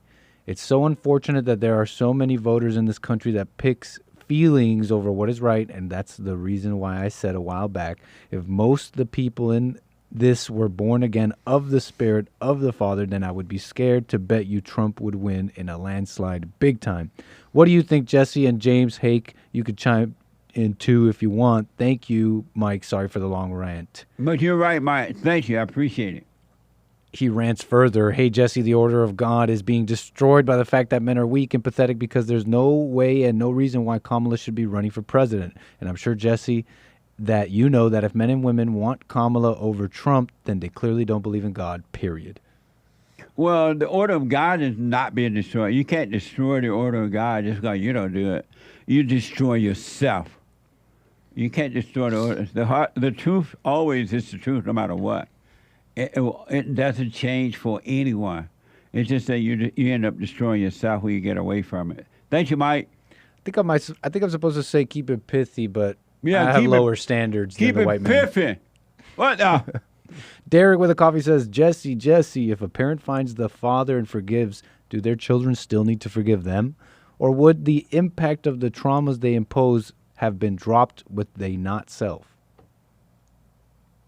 What's that now? Maybe written a little funny, but essentially he's saying, if let's say you're the parent, you find your father, you forgive, do your children still need to forgive you since you dropped all the traumas and all this? But if you have truly forgive, then your heart change from hate, which is anger, to love, and you start your own family. You're not going to pass on hate to your children. That's when you start a new generation of love. What about if you had kids, maybe this is what they mean, but if you had kids already and they were already messed up and then you forgave? That's what they're asking? I think that's what it looks like, in my opinion. Restate the question. Jesse, if a parent finds the father and forgives, do their children still need to forgive them, meaning the father that just forgave? But that doesn't sound like they already have children. Make it clear. Let's do that. The question is not clear. Do you mean if you already have children, or if you make children once you have forgiven? Make it clear for me. I appreciate it. Thank you. You can call in 888-7753-773. Thank you. Someone bought you a coffee, says Satanism is interesting because Satan makes a fool of his own followers by deceiving them into believing he doesn't exist. Meanwhile, they call themselves Satanists. I'm like, how you Satan if you don't believe Satan exists? It's like, what now? And then he says, I worship myself. That's a brand new episode of The Fallen State coming up this Friday. You don't want to miss it, folks. Thank you. No More Thoughts with a Coffee says, Jesse, can you help me understand something from the Bible? I realize I don't really understand how exactly was evil defeated through Jesus. Was it in the desert when Satan tempted Jesus and he didn't listen like Adam and Eve? Or was it something else? I would appreciate clarity on this. It was when Christ went down into hell and he defeated death because he was not supposed to be there. He had not done anything wrong. And he was not supposed to be accepted into hell. And so when Satan accepted him, that was all set up, by the way, so that he could defeat the devil, to defeat evil. And so that's why it happened. Satan never should have taken Christ into hell. He had not done anything wrong. Amazing. Thank you. Urinal Chills, thank you so much for the support. Trump told Kamala how the cow ate the cabbage last night. Excuse me, I'm speaking. Sound familiar? Amazing. Nice. Thank you. Trump hit her with that one. Yeah. And we got Pastor Chatterley on Rumble. Thanks for the Rumble rants. Shout out rumble.com. Rumble. You got to know how to rumble. Oh, yeah. Pastor Chatterley writes, Building 7 did not Epstein itself. Happy 9/11. Thank you. Amazing. We got more coffees. KB in Ohio bought you a coffee. Good morning, Jesse. Trump won hands down. This is MAGA Nation. Did you hear that Kamala's earrings were those Nova 11 audio earrings? She was coached the entire debate. Shame on you, liberals. That's unsubstantiated claims, Right. KB. Yeah, KB. I don't know if that's true or not, but I wouldn't be surprised if we found out that that was true. Because the Democrats are desperate and they would do anything.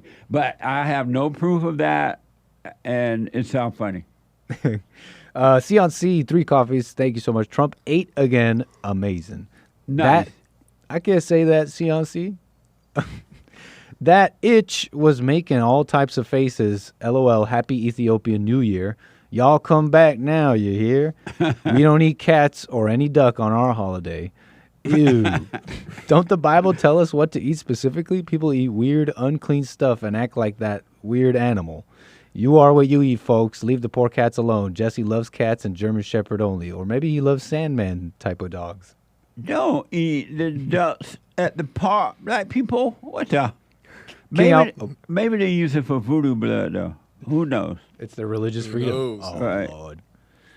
King Alpha Nerd says, so 12 hours removed and now I see black people. Wakanda forever. I see black people. Thank you.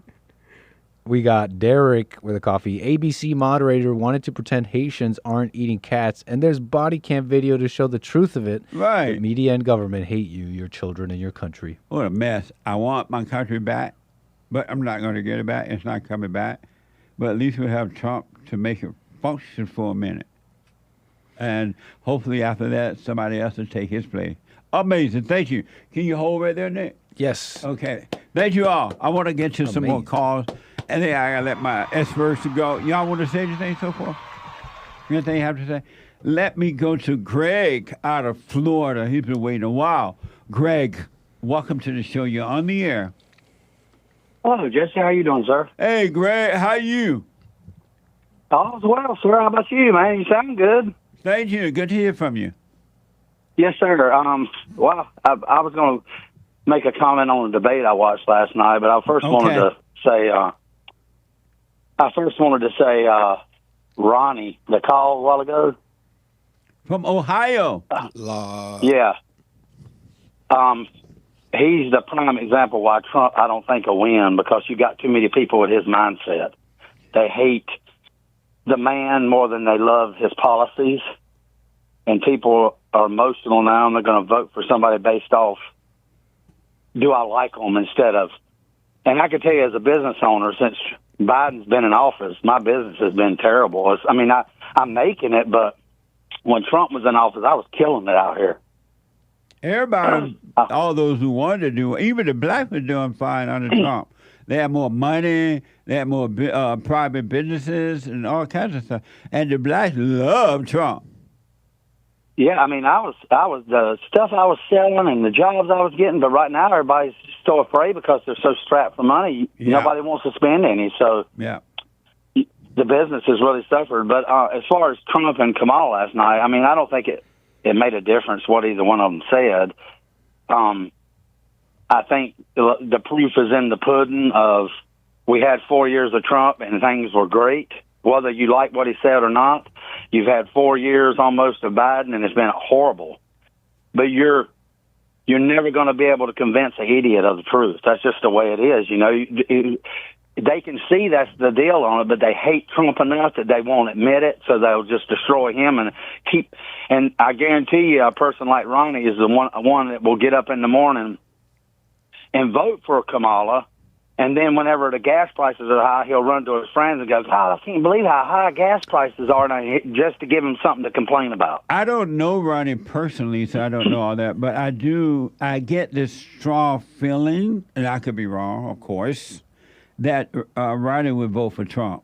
I just don't think, and he said that he's independent, I believe he said, and so he hasn't made his mind up. But I personally believe that he's going to vote for Trump and not Kamala.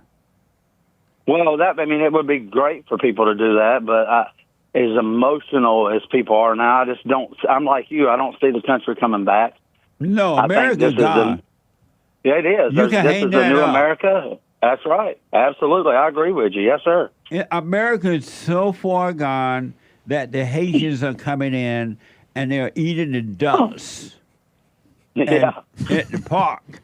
And you don't eat Well, the I'm gonna tell ducks in the park. The last thing I'll say is, and I'll tell you, I don't know how anybody else feels, but I've never had any fear in the world for a woman. No woman's ever intimidated me. She's never made me feel less. So you've never been subject to your wife? Sexually, yes, but not. She didn't boss me. But I've never been. I absolutely been controlled by that, yes, sir. But I've never been intimidated by a woman. And the reason I'm saying that is because Kamala Harris, if you put her in office, do you think Putin or anybody's going to be intimidated by that? Not at all. No, they're going to laugh and say, Yeah. if they're stupid enough to keep voting for this, then have what you got. Because we're not. I mean, as a matter of fact, time, Putin came out and said he support Kamala Harris. I'm sure he does. Yeah, he's not stupid. He's a smart man. Yeah. Every time, I'll tell you this too, real quick. Every time my kids would do something wrong, and the mothers would try to correct them, they wouldn't listen. But every time that she would run in there, she would say, "I'm going to call your daddy." They would straighten up. That is proof that kids want to listen to a man and not a woman. Absolutely, 100%. 100%. Amazing. Greg, thank you, man. Yes, sir. Have a great day. It's good to hear from you, sir. Greg, let me ask. You believe that Trump going to win in November or lose? I don't think he's going to win. I think it's too far gone here. I mean, I hope he does, but I don't realistically think he's going to, no. Oh. Well, we'll see. That's right. We'll see. I mean, I don't know everything. I'm just, I'll be willing to wait and see. That's right. Amazing.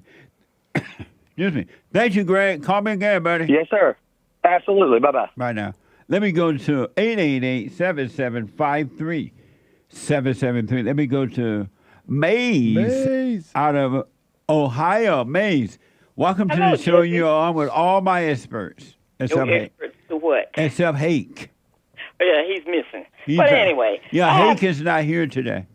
Do your left shoe fit your right foot? Let me see. Well, you look funny walking around that way. Let me see. Well, he's checking, Maze. We're just making sure we want to get accurate information here. I mean, is it going to look strange? No. Hold on. No, it doesn't fit. Oh. Okay. So that's what it gets me when you're talking about a left and a right. What do so you I didn't watch. What do you mean by that? Huh? What point you trying to make I hear with people that? saying a left and a right. A left and a right. What do they mean? I don't get it. But my point Are you saying is, they're both legs of the same body? No. Oh, well, what are you saying? You got to use both sides to get where you're going. You put them on right, and you put them on left. That's why you got a left leg and a right leg, and you got to use both of them to do something. That's what I mean. So, So let's get back where to do the you point. get that from, the left and the right? What made you think of But that? that's what I used to walk with. And if I put my left shoe on my right foot, I look funny walking that way. I that's why thought you got a maybe left you and a right. meant political. In a political sense, Well, now let's get to the political way. You It's have the the most- left, which is the Democratic Party, and then you have the right, which is the Republican Party. Are you referring to that? Yes. Oh, okay. It is stupid. It's the most craziest thing I ever heard in my life. And why? What about the correct way of doing things? And what is the correct Not left way? and right, because those people on the left going to think the way they want to, and no one on the right going to think the way they want to. That's true. The debate, I watched it after the fact, because I was not going to give any publicity to the TV or the media to count as a number. So when I watched it, I had opinion. I said, okay, this is what Kamala said she was going to do. My place is still empty what Trump said he's going to do for the American people. Can y'all tell me what he has in mind? You and your committee, you got sent up there. My experts. What he has in mind as You far talking as to my experts? What to do for the American people. Are you referring to my experts? If that's what you call them. What'd you call us? I missed what you called us. She called y'all committee. That's what I Man, asked, so you are didn't you want- referring to my experts? I'm still waiting. Go ahead. So I can write something down on the other side. I mean, what is his plan? What is Trump's plan? You didn't even watch the debate though, right? I said I watched it after the fact. Oh, you did watch it after the fact. Listening. And you didn't hear What a can single you tell thing? me? Oh, come on, Maze. What You am I want us right to on this recap page? the whole debate What's for you? his plan? So you want to know what Trump? He's gonna fix the border, fix you the want to know economy. what Trump gonna do once He he had the becomes? opportunity to fix the border. The border No, never got. no, wait. Are you friends that's saying dealing you about the want? border, May, No, but you said May, he had no plan. Are Do you you saying disagree? you want to know what's Trump plan once he's back in? I want a list to tell. I want a list to show me. I didn't hear anything. Okay, Nick. And then when she said she wants a list, and then when I told her border and the economy, she said, "But he hasn't fixed it yet." But wait, hold on. not in Your there. question was your claim in was there. that he had no plan. So now you suddenly agree with me. He does have a plan. You just simply disagree with the plan. Okay, Nick, you have stuck on the border. So he told her to go back to Congress and sign Yes. the bill. She can't sign the bill. His Congress need to go back to. They just came back, and they need to go back up there and pull that bill back up and sign it and pass it, just like he told them not to. Do you think that's a bad So idea? if you were part of the problem, how you gonna fall with a solution? What? Wait, And May. also, Jesse, You think that was a bad May, idea? May, wait a minute, Joey. I want to straighten you out. Maze. Go ahead, The thing, Joey. this Straighten me out. is what you're doing. You see what shoe you wear. Maze is funny though. This is what a lot of people do who agree with your point. Is now they want to point out the fact that Trump didn't sign the bill for the immigration issue that the Democrats wanted to sign. But how come nobody was congratulating Trump when he was in office and he was closing the border up and he was building the wall? Why is that not acknowledged? But now it's acknowledged that he didn't sign the bill that has to do with immigration. That bill was No, a it's not sham about him anyways. signing That the bill bill, was going to because let he in can't sign millions bills. of people a year. He can sign bills, but it's the Congress' job. The Congress went to give Maze, a bill did you to know be that bill passed. was Answer the going to let question, in though. millions Stood of in the way people? of the Answer bill. the question So first, that's what though. I'm saying. Answer the question Joel. first, He though. stood in the way of the border bill. Did I know, he or but did he not? that's That's the question. answer my question, and then I'll answer your question. Did he first deal with the wall and immigration when he was in office? No. Did Because he- Mexico he was did supposed it? to take care of it, and I'm still waiting for Mexico to take But care of it. No, did he not deal with it at all? Was he not No. trying to build a wall? Was he not trying to do any of that? What did he deal with it at all? Yeah, was he focused on It's immigration? just Was like he Ronald trying to Reagan close the told border? Washington to tear the wall down. And look where we at. After the wall was so down, when he told him to, but that's not the point. Gorbachev to tear the wall down and all that stuff, you're still talking about a wall. Did he acknowledge it? Was he trying to do What it is that even though he he's did supposed it? to get for that? But was he doing it? No, because he brought some illegals over here. He brought his wife, mother, his sister, and his daddy over here and gave them. So he wasn't too interested in about illegals over here. Can you So hold let's for get a with the minute? program, Joel. Maze, can you hold for a minute? You and your committee. Maze, can you, we gotta go. Can you hold Maze? Yes, I can. Hold on, Derrick want to tell you, give you a piece of his mind. Yeah, let them know. You know I don't have no problem with people giving them a piece of their mind. Set them free. All right, hold on. 1 more hour to go. Manhood Hour's coming up. Back in a moment.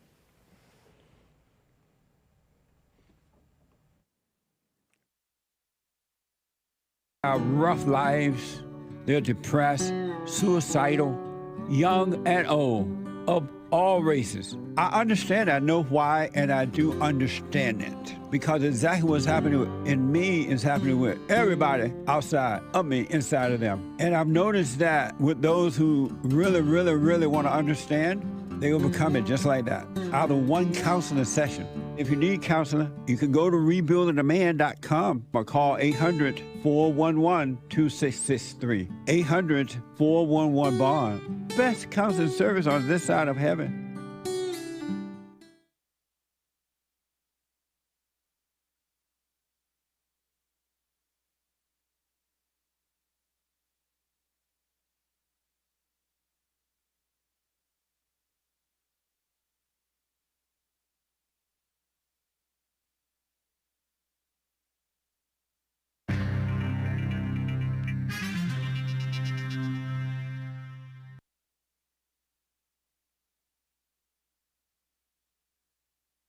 Mic on? Oh, yeah.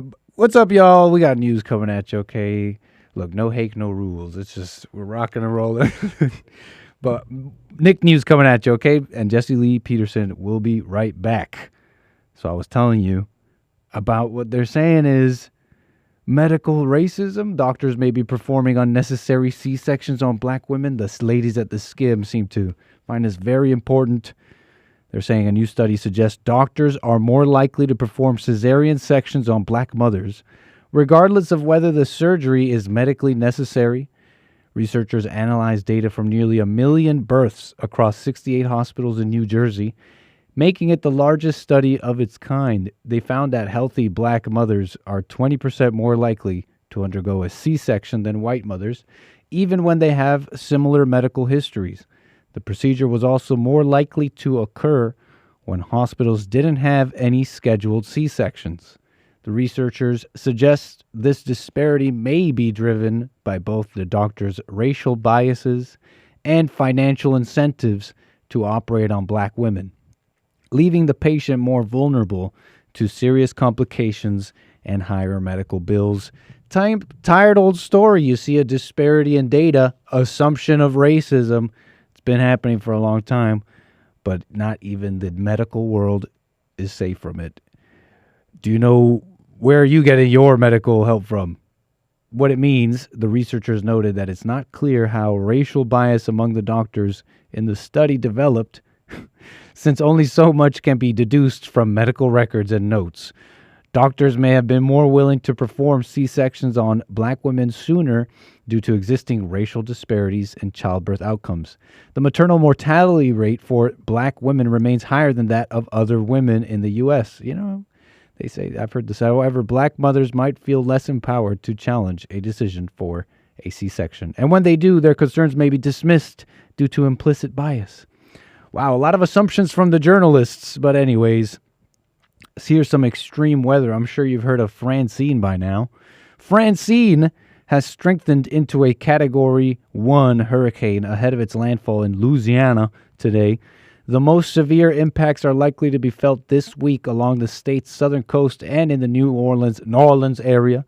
Authorities said flooding, powerful winds, and potentially life-threatening storm surge could cause extensive damage and widespread power outages. Meanwhile, hotter temperatures due to human-made climate change are contributing to intense wildfires across the U.S. Parts of Southern California were especially hit hard Tuesday with 3 major fires. So, heating up world hostages. We'll go to the other side of the planet for this one. With that war that's happening, an Israeli official has floated the possibility of offering Hamas leader Yahya Sinwar safe passage out of Gaza once all remaining 101 hostages held in the Palestinian territory are released. Sinwar, one of Hamas's most powerful figures, is accused by Israel of being the key architect of the October 7th massacre in Israel, when militants killed 1,200 people in Israel and took more than 250 people hostage. He is also among the Hamas leaders charged by U.S. prosecutors over the deadly attack. An Israeli official said the conditions for his release, along with Gaza being demilitarized and de-radicalized, a lot of room to do what you want with those words, could help recover Gaza and end the war. CNN has reached out to Hamas for comment on the proposal. Even CNN reaches out to Hamas and stuff like that. And Kamala and Biden won't. Trump was saying that I talked to the Taliban. That's who you're supposed to talk to. These people won't even talk to them. Mexican protests, what's happening in south of the border. Mexican lawmakers were forced to suspend debate on a controversial judicial reform after protesters broke down the doors of the Senate building and forced their way into the upper level of the chamber. A vote on sweeping constitutional reform. People aren't happy, though. That's it for me, though. JLP Hour 3, coming right up.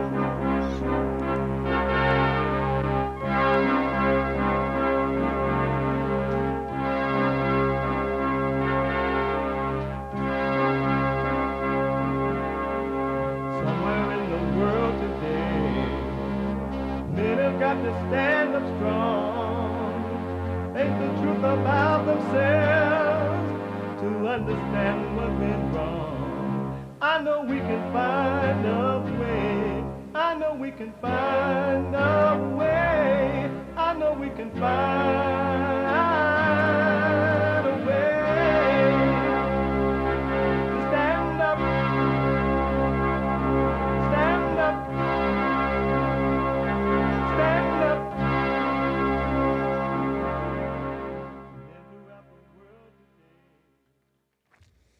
Uniting the races with truth instead of dividing them with lies. That was a bad out for us. Sorry about that, folks. We'll talk to Mace. We're also rebuilding the family by rebuilding the man. I'm Jesse Lee Peterson. Welcome to the third hour of the show today. It's third hour coming up already. You can get involved by calling 888-7753. 773-888-77-JESSE. And my biblical question, and it's a doozy. My biblical question, why are you afraid not to trust the truth? I have food in my mouth. Why are you afraid not to trust the truth? Trust your thoughts. Trust your thoughts. Why are you afraid not to trust your thoughts? Everybody is afraid of not trusting their thoughts. What the? You can listen to the show if you're busy, no matter where you are, what you're doing. And you can podcast, but you can be listening on your iPhone or iPad by calling the listen line at 605-615-4131. 605-615-4131.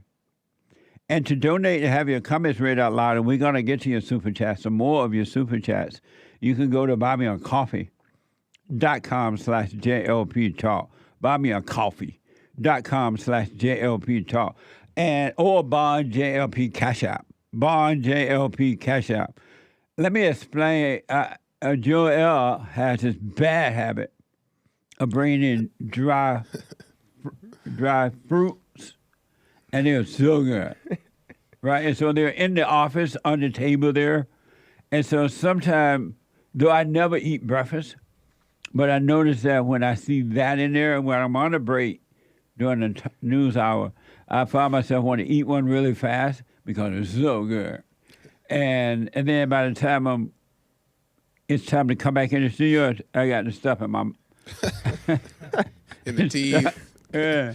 The feet and all that kind of stuff. But that's what's going on. And I apologize. It's not professional, and you're right about that. And I know better, and you're right about that. And I'm wrong, and you're right about that. It's Wednesday, and every Wednesday, the last hour of the show is Manhood Hour. What is a man? What is a man? It's an adult human male. Manhood. Hillary or President Trump? I voted for Hillary Clinton. Beta male. A man is a male who turns to man. Alpha male. Live right, be right, and lead the way. You can't make America great like that. I was saddened by the fact that people thought that this land is segregated land and it's not the land for all of us. It's for all of our voices, our cultures, our ethnicities, our races. This land was made for you and me. But how? You make them pay.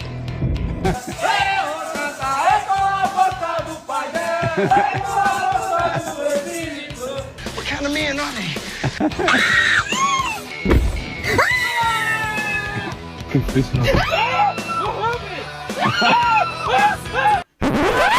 Where are the men? Around here? No, ma'am. The whole world's in big trouble. Did you see that? That's for sure. How do those white guys just let that Indian paint on their face? Oh my god! And that little girl is right. The whole world is in big trouble.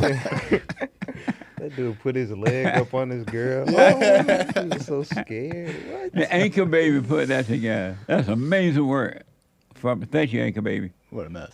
Well, I told y'all he was a genius. The whole world is messed up.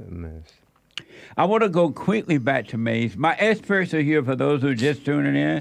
And I never expected them to be here the whole 3 hours. But so far, I'm going to run them off in a minute. But my experts are here reacting and responding to the debate last night between the great white hope, Donald Trump, and that gal, Kamala Harris. What a mess. And so Maze is out of Ohio, and just before the break, Maze about to talk to one of my experts, Derrick. Derrick want to give you a piece of his mind. Well, let me have it. I can take it. And he black. Are you? And so what that's supposed to mean? You know how black people are? And from the South. From the South. Yeah. And you from the Well, South. he can't even remember when I called what state I live in, so go ahead. I'm listening. I got to tell him 20 times. He's cooked you. You got to tell him 20 times what state you're from? Yes.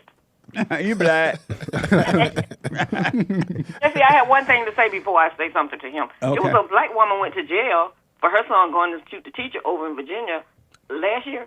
Nice. Mm-hmm. So what did you mean when you was discussing that? I don't know about that story, so I'm going to have to look into it. Okay, look into it. That's It what I sounds want. like you're leaving something out. Have your committee to look it up. Right. You sound like you're leaving something out. I tell you, have you committed to look it up? I like for you to see for yourself and not let somebody use the brain to direct you on how to think. You for think yourself. that you believe that the government should tell you No. that if your child do something wrong, you got to go to jail? No, if you're a part of what your child did. You Right, should go but and he wasn't a part of it, according to our evidence. purchase him. He purchased the gun that he went. That didn't But make he him part purchased of it. it. He did not purchase Yes, it it for to do a He crime. put it in his hand. So if you buy some food, Intention matters. Would you give your child? Would you purchase a gun for your child and then think you would be responsible for it? What? Would you purchase a gun for your child? A weapon for your child and think you shouldn't be responsible for it? Yeah. Okay. What the? My parents did that What for the? me. What the? Okay, let's get to your new person. You got to think. Go ahead, listening. Okay, are you ready for this? Yes, you know, I am. You know how black people are. They ready. They 247. Made. You know, black people don't curse. They cuss. Really? Whatever. Not Maze. He's not going to cuss at you on the air, but go ahead, Derrick. Probably do. A whole lot of them want to do that. No, he a Christian. Really, that's what I'm trying to say. That's the problem. Too many. Well, Maze, to address what you were talking about earlier, I don't know you, so I have to ask you I've where been you're talking from. to Jess for 3 years. I'm going to leave it right there. Now go ahead. Well, you were talking with Jesse. You weren't talking with me. I'm going to talk to you. So- Go ahead. I'm listening. That's why I asked you, where are you from? When you call into the show, he said the reason he asked your name, where you're from, and your comment because he doesn't know you. Right. He don't know Maze from Ohio. He just started working here. Oh, he And when I call, and I call and it's up when I say, some people forget when they do things and then they have to keep doing it every time. Okay, he wanted to get some off his chest. Go ahead. All right, so Maze, I see you like to bring up the past, what Trump's did, but let's focus on what's happened recently in the past 3.5 years. What administration is in office right now? Okay, let's do that. You better know your civics class before you start talking now. Come on. Well, I asked you a question. Okay, ask me. Hurry up, you're too slow. I like I to said get what? stuff. I just asked you a question. You aren't paying attention. Okay, let's talk about the past 3 years. The first 2 years, it's like when Obama took over Bush. His first 2 years was Bush's. Then Obama straightened it out. Then Stay when out Trump, of the bushes. That's why they got rid of Bush. So when Trump came in, he had Obama's 2 years to use. Maze, Oh, so you admit that I said 3.5 you years. about the last nearly 4 years. Let me ask. So what have Kamala and Joe been trying to fix? That when you couldn't find any toilet paper, you couldn't find no Lysol, you couldn't find the machines to go into hospitals and all this stuff at the time Trump was president. And you were better off then than you are now. So you couldn't find none of that stuff. So now you can go in the store and buy it. And these people run around here saying they don't have enough money to purchase gas. They don't have enough money. People vacationing and going all over the place, going to games. Don't you see all these stadiums full? You just admitted Trump was you amazing. Food? So, Maze, what you're saying is you didn't use any toilet paper for that I didn't period say of time. using it, but it was hard to find. That's what I said. It's hard to find. Listen to what I'm saying, not what you want to hear. Well, maybe that was because the Democrats shut down everything. No, Democrats were not and running. So the trucks and things could not deliver. Really?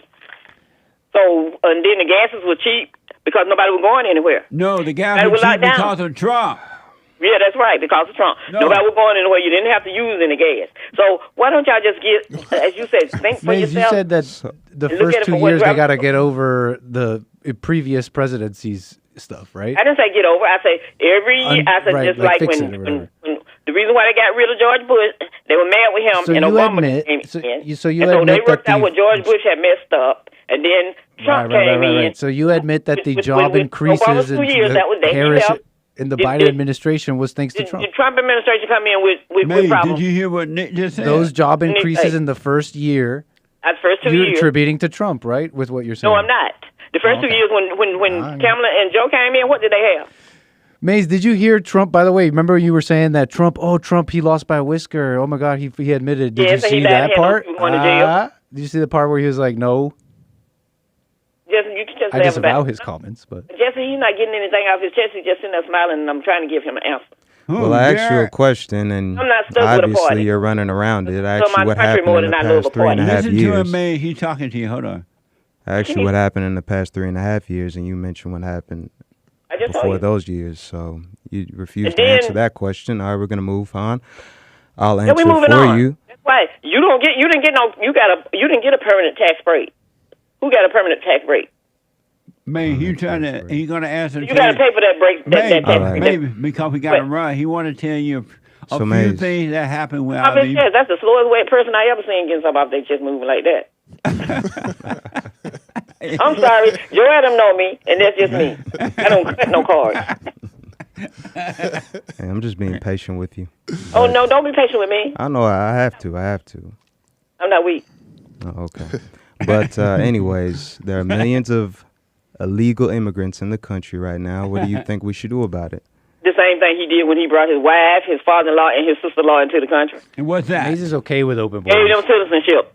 At the time he was president. What? That's what we should do. What? What'd you say? She's deflecting thing he the did with his immigration family. topic by bringing up that Trump's family members are. What did she immigrants, say? but What it's was a the answer deflection. to the question though, Maze? They got citizenship. You're deflecting, Maze. To give them citizenship? I'm not deflecting anything. See, y'all was stuck on The a border. question was, what do we That do border with is not all the gonna- millions of illegals? That border is not going to bring you nothing. May, let me ask you this. I like my health insurance, and I like everything that I got. and I like my freedom. May, let me ask before I run. What's that? Do you think the Asian, the Haitian people should be eating the duck? I don't want to hear nothing about no Haitian people. Do you think people should? Do you think people should kill deer and eat it? Maze. Should That's the walk around in the Haitian woods. May. What? Should the Haitian people be eating the ducks in the They pot? can eat what they want to eat. Out of the That pot had nothing to do with me. Who eating That was the something that ducks JD from the came up with. pot? And Trump- and made a fool out of himself I with it. saw that on the local news. But to your new guest, Jesse, to your new committee person, No, I'm still waiting for him to expert. give me something on that list Expert. Trump came up Maze, with that he's running for president. What if one of the Haitians went into your house and stole your food and ate it? They wouldn't have to steal my food. You said that what? They wouldn't have to steal my food. Why? Because I would give them some food. How if they were about hungry. if Well, they you take ate the- your, how I'm about not one of those people that like, oh, I'm a Christian and look at those people over there. I just hate them. I just hate them. we're not talking about man. Man, You how missed about the if point. they ate your fish from the fish bowl? No, but They ate the fish from the fish Maze, bowl. we're not They talking just eat about. it. We're not That talking doesn't make about any sense. No, So let's Maze, get real. Maze. Stop playing around. We're not talking about knocking on your door asking, please, can you give some food? I'm talking about they broke into your house and without being asked to come in. But Joey, I leave it like this. The door probably already be open. They wouldn't have to break in. I don't worry about stuff like that. People are worried about that. Christians don't worry about things like that. What if they broke into your house and ate your chicken? And why should I worry? Maze, I can put you on the list to take in immigrants to your house, right? Oh, sure. I talk to them. That's no problem. You'd be happy to take in some immigrants in your home? Why would I run from you? You in Jess's house? Aren't you over here talking about? They're going to eat your dogs. I don't have dogs. I don't like dogs or cats. You would take a dog and a cat in before they take a human being in. They're going to eat your fish from the fish bowl. Yeah, really? Man, thank you. That's all you deal with is the fish, right? Man, You like, what do you want to say to Hake? He's out today. oh, he'll be back tomorrow. Okay, he's listening. His sinus probably messing with him why he's not in today. What? His sinus is probably messing with him why he's not in today. Oh, okay. He'll be back tomorrow. Yeah, he will. So, Joel, y'all got to grow up and grow a side, left, right side, and go up the middle. Don't y'all go down, just like I say, y'all fall down the mountain together, all thinking the same. All right. Thank you, Thank you, Mace. To your new committee. And there ain't no committee. Welcome to Jeff's show. They're experts. So y'all have a good one. You too, man. What now? So long way to committee. Renee is out of Texas. What? Renee, welcome. She does not want to call y'all experts. Renee. Hey, how y'all doing? All this well, Renee. Thanks for calling. Yeah, Maeve needs to forgive herself. Man. Anyway, hey, I wanted to just kind of give my take and chime in a little bit about the debate yesterday. Okay. Yeah. So I'll start off by saying I am a Trump supporter. I'm voting for Trump. You know, I believe in him and what he's going to do for the country. But my take on yesterday's debate was I think Kamala the koala did a lot better than I expected, and I think she did a lot better than a lot of other people expected she was going to do. I feel like this is a fight for the independents. If you're going to vote for Trump and you love Trump, you're always going to vote for him. If you hate him, you're going to vote against him. The people in the middle is who they're battling for, and I think at times yesterday it seemed like she got coached really well, and she did a really good job of making Trump kind of seem like I don't want to say unhinged, but kind of made him seem like unstable at times. And she might have been coached to kind of, say, hey, whatever he says when he starts saying things, just make him seem like he's crazy kind of thing. And, perception's reality. And if people perceive to him that he's out there and he's crazy, I think that she did a really good job of doing that yesterday. And that's kind of what I felt yesterday after the debate. And I know it might be a crazy take or it might be something that you guys don't agree with, but that's just what it felt like. She did a lot better. It's almost like... If you notice, Renee, all three of them were against Trump. The two moderators, sure, absolutely. The two moderators were with her. They gave her they gave her softball questions, and they didn't question her responses. No. They didn't react to them. And then they gave Trump hardball questions, and they reacted to his questions. And all she had to do was sit there and just call him names and say whatever she wanted, and she was protected by them. So, and in spite of all that, Trump did an amazing job. Yeah, no, I think Trump did a good job, but my point is that I think Kamala did a lot better than a lot of people thought she was going to do. Would you say? I hear what you said, but she did no different than she did when she's out giving those so-called speeches from the stage out on the road. It was the same thing. Would you say that Would you, if you got to advise Trump before this debate, or maybe during a break or something, would you say that he needs to combat this view that they're trying to put him in and go more moderate? Do you think he should have been more moderate and gone more to the middle to combat this? Is that what you're implying? Well, I think what he should have done was I think maybe a little bit. I think a little bit. I think a little more poised, a little more, because he already has his side, his base. I disagree. You know what I mean? He doesn't need to go after people to convince Trump to vote for Trump that are already going to vote for. That's not. People know who he is. We've known who he is for a long time. I think he should have been a little more poised, a little more moderate. If he had been in a pause, he would have gone to sleep.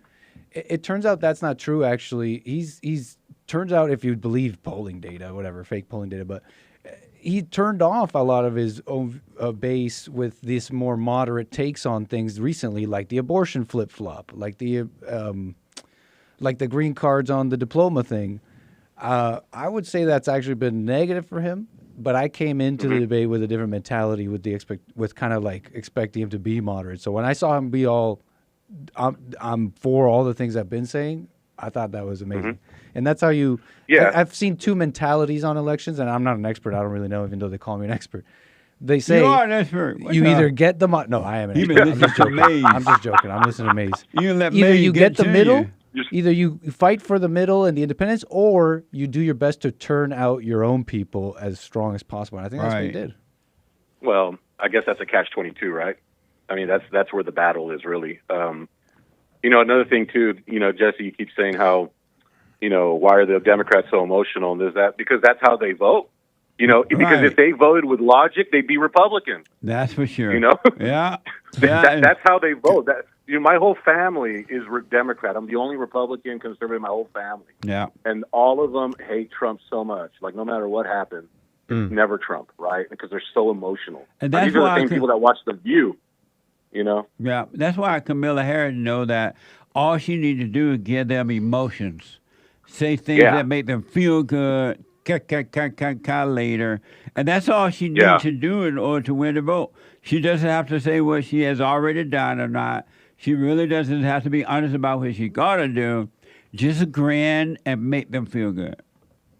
Yeah, no, I agree. And then, the whole Charlottesville stuff, I can't believe they're still... it just goes to show you how dumb Democrats think people are. They continue to push this Charlottesville thing like it's true, and it's so false. They have nothing And then, else. no, the moderators didn't correct her like they did with Trump. They should have corrected her and said, that's been debunked by various organizations. That is not true. That's not what he said. He was taking that context, but they don't do that because they were supporting her. They were on her side. Yeah, we all know they're going to gang up on Trump. We all know, but we all know that going in. You know what I mean? It wasn't a surprise. Yeah. Renee, I got to run, man, because of time. Thank you. Okay, man. You guys take care. All right, you too, buddy. Bye-bye. 888-7753-77. Anything? Yeah, I just had a question. Like, how come his mic seemed to be low? Low? Or something? So? Maybe just me. But go ahead. Is Joel Mike low hake? I pull out my phone and see what he says. Go ahead, Joel. I'm trying to understand what Renee's point is about being moderate.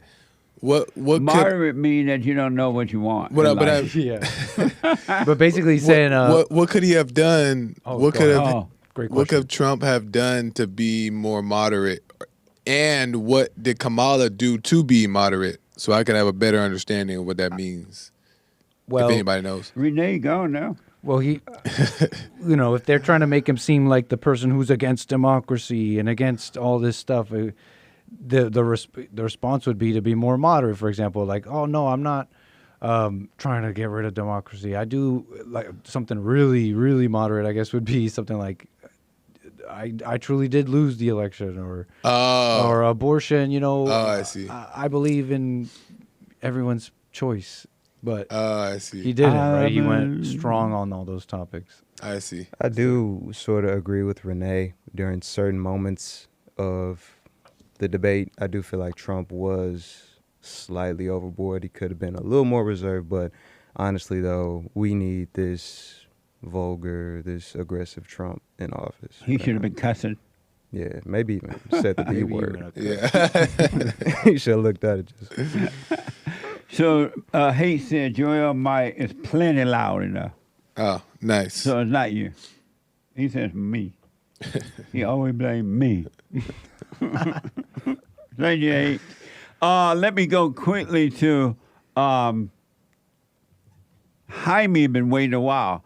Jaime, thank you for calling out of Minnesota. You're on the air.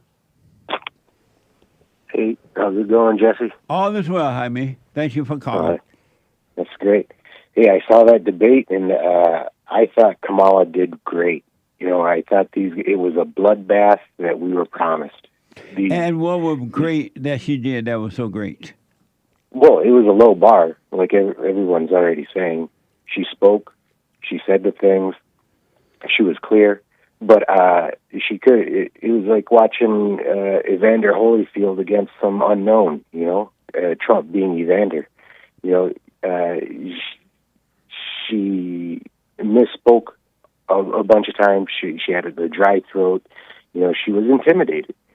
And she had a lot of facial expressions, and it looked to me like she admired Trump. Like, wow, you know, she was grateful for being able to debate the big Donnie D.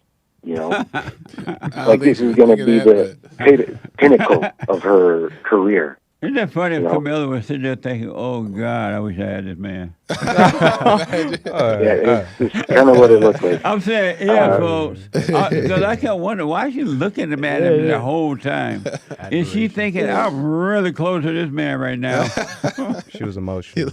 She was so. I get so emotional, baby. It looked like love. It must be love. But I was just Donald, wondering out loud if she was thinking that. But go ahead. But Donald was all business, business. Yeah.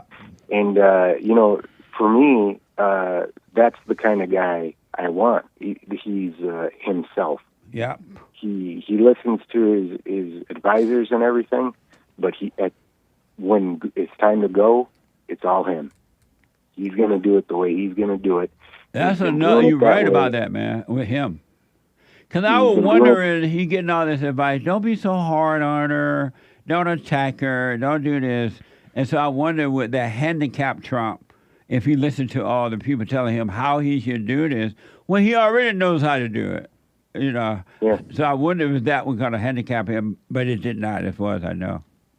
No, and that's great because he's going to listen, and he'll listen to you. Yeah. But at the end of the day, he's going to do what's right. He's going to do what he sees as right. Absolutely. Amazing. And it works. It works, and it works. And it's like a trial. It was like a trial. The jury was us, and we had the two defendants up there, and it was a great debate. Way better than the Biden one. When I watched the Biden one, it made me feel sad. Fat? Sad. Oh, sad. Yeah, made me want to eat. Sad. Yeah, but all right, Jaime. Thank you, man, for your input. I totally appreciate it. Have a good one. Bye. All right, buddy. Super chat. Super. Super chats. Super. And I want to start off with where I left off here. My apologies. Yeah, I want you to start. You want me to come back? Okay, we got Nick LaBoy, thank you for the Rumble Rant, says, morning, the way I see it, if people fall for the emotional lies from the left, you deserve what you vote for. But if another debate happens, it should be on Punchy TV. That's deep, absolutely. Punchy.tv. Check out Punchy TV. God bless some Jesse amazing and crew. stuff up there right now. Thank you. Says God bless Jesse and crew. Right on. Thank you. Thank you. So let me ask bought you a coffee.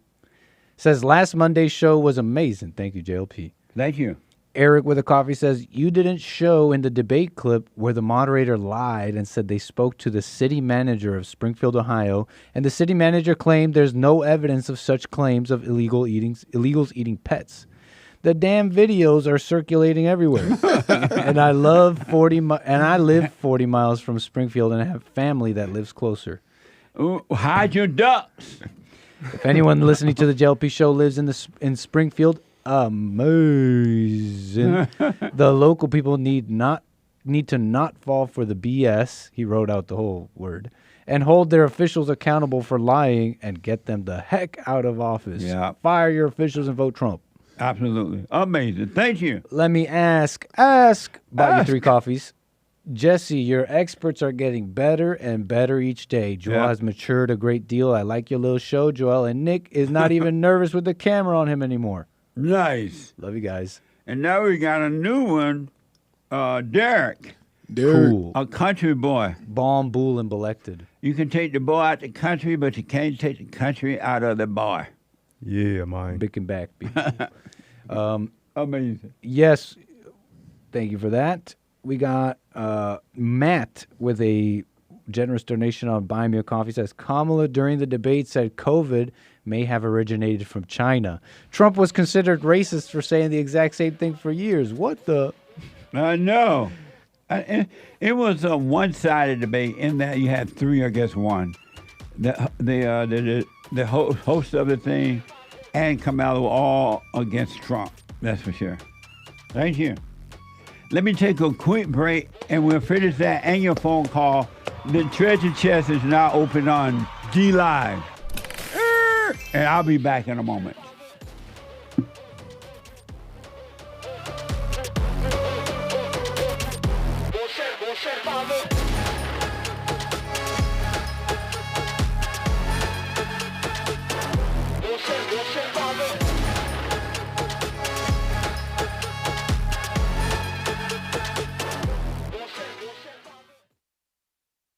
So I asked the question, are you better than a child molester? I've discovered over the 30 years of counseling, the one thing that's missing,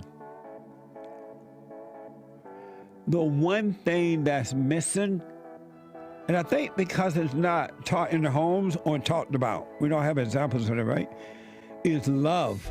Our theme this year is to bring back Christianity, to love God with all our heart, soul, and might, our neighbor as ourselves, and to endure. And when you're in a fallen state, people will judge the molester but think they're better than the molester. And I ask, well, why do you think you're better? When I realized it doesn't matter what you think about yourself or how much you have or don't have or how you accomplish things in life or don't. If you have no love, you have nothing.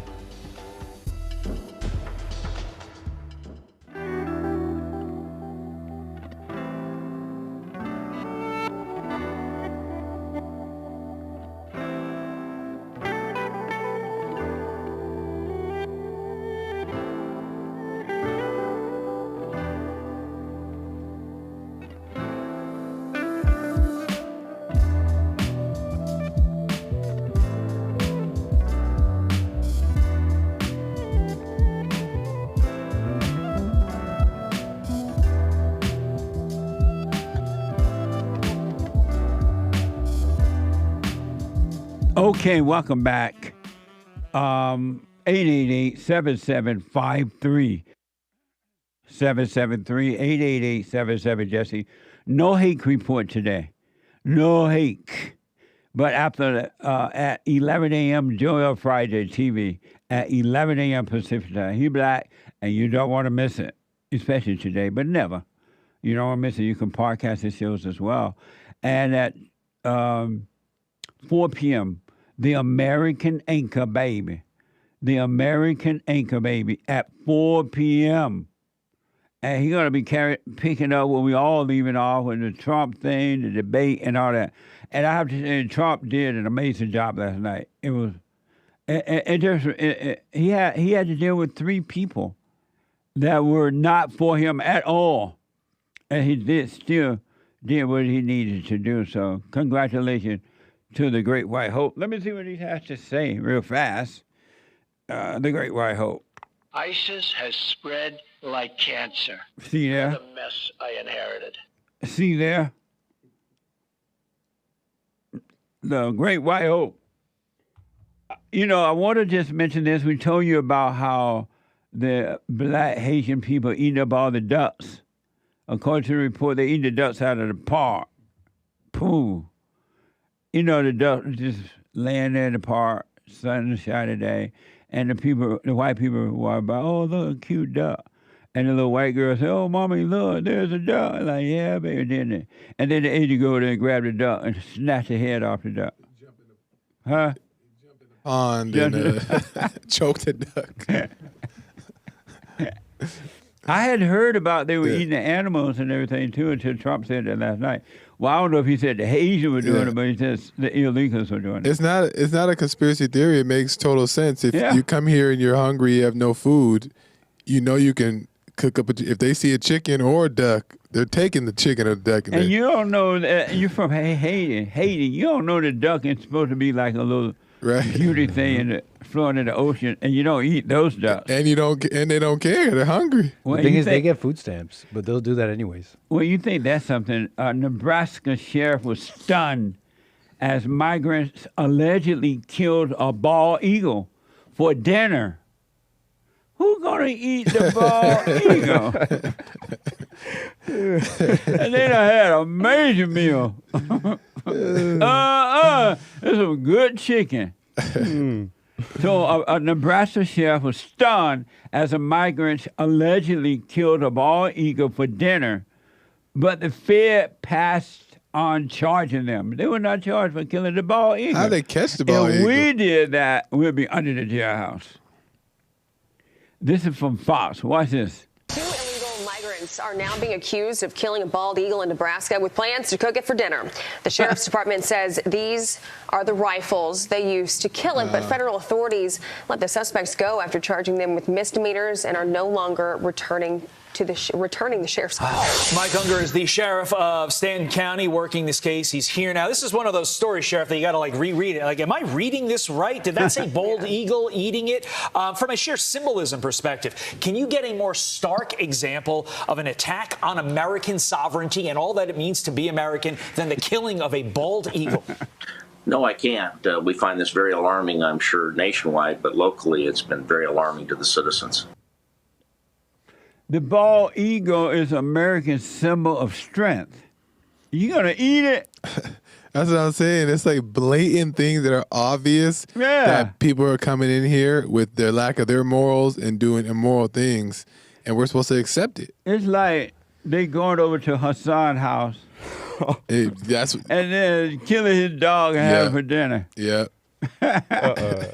Sorry, Sandy. Sandy's like, and so they did it with the gun, and you're wondering how did illegals buy the guns? Watch this from Fox. Sheriff, I've got a question. If they don't have IDs, if they're illegal, they don't have IDs, how do they buy these guns? Well, this is an air rifle that can be legally bought at any major store that carries such. If they have the cash, they can buy it. Amazing. Soft. Those air rifles can be pretty powerful. They are. They kill the eagle. Oh, my And it ain't easy killing a bald eagle. Amazing. And last thing about this story is that the question is, what are the feds doing about it? Watch this. I have tried numerous times, and I have yet to speak to a human at the Nebraska field office in Grand Island and the regional office in Colorado. So you said they're hampering from you doing your job. Is it just because they're not answering the calls? Well, they're not answering the calls, and I think there's an uproar, at least again locally, that they have not taken action federally. It is a federal violation to kill a North American bald eagle. So to be clear, in addition to not responding to your calls, you're not aware of them doing anything outside of dealing with you on this case at all? I am not. Amazing. Wow. And so they're coming into our country. They get hotels for free, free food, free phones, IDs. They can vote with those IDs. And then they eating up the dogs, the bald eagles, and the ducks. Barbecue duck, barbecue eagle. What's next? What a mess. Joel, you say? It's just, all I can think of, because I'm hearing this, and I'm just like, this is so insane, is that it's just immoral people letting in immoral people, because any moral person would see that this is not how you handle a situation. Right. It is not how you deal with it, because these people, whether they seem well-meaning or not, the illegal immigrants, they're going to come over here with their lack of morals and do lack of moral things. And they're like, ooh, Americans are great. They see all this free food flying around. Yeah. The ducks in the pond. And they're not going to follow the rules because they're not raised to follow the rules in their own country. Right. They already ate up all the birds and the ducks over there. Amazing. Hey, come here. You say? Did you know the eagle was a symbol of rebirth? Yeah, it's an American symbol. The eagle, when it gets old, it flies up to a mountain and it scratches off its feathers and beak and it grows it anew. Well, not if the illegals around. A little factoid for you. Thank you. Allegedly. That's amazing. Let me go to AJ, I guess. A first-time caller out of Arkansas. better known as, what is it better known as? Arkansas. Hey, Jesse, how's it going? Is it AJ or? It's just Al. Oh, Al. Okay, thank you, man. Yes. Go ahead. Yeah, I've listened to the show today. It's a pleasure just to talk to you. I usually call Hake, but I said, you know what? Let me call Jesse. I heard a lot of truths today about the debate, but my take on it is that she sounded very scripted. She knew exactly what to say. She had the moderators on her side. Yeah. And as for Trump, it's very frustrating that he has to hear the same questions every time he talks in front of a crowd. They bring up the abortion question, the January 6th. They want to talk about his trials. It's like, can we talk about the facts? Can we talk about the issues? They don't want to talk about policy. They don't want to talk about the issues because they know she has no policy. And he made that point. But his points were being overshadowed. And this is why you have people like Mays and the other gentleman who couldn't really quote or remember what Trump said because he was being overrun with the moderators and Kamala. It seemed like she spoke forever.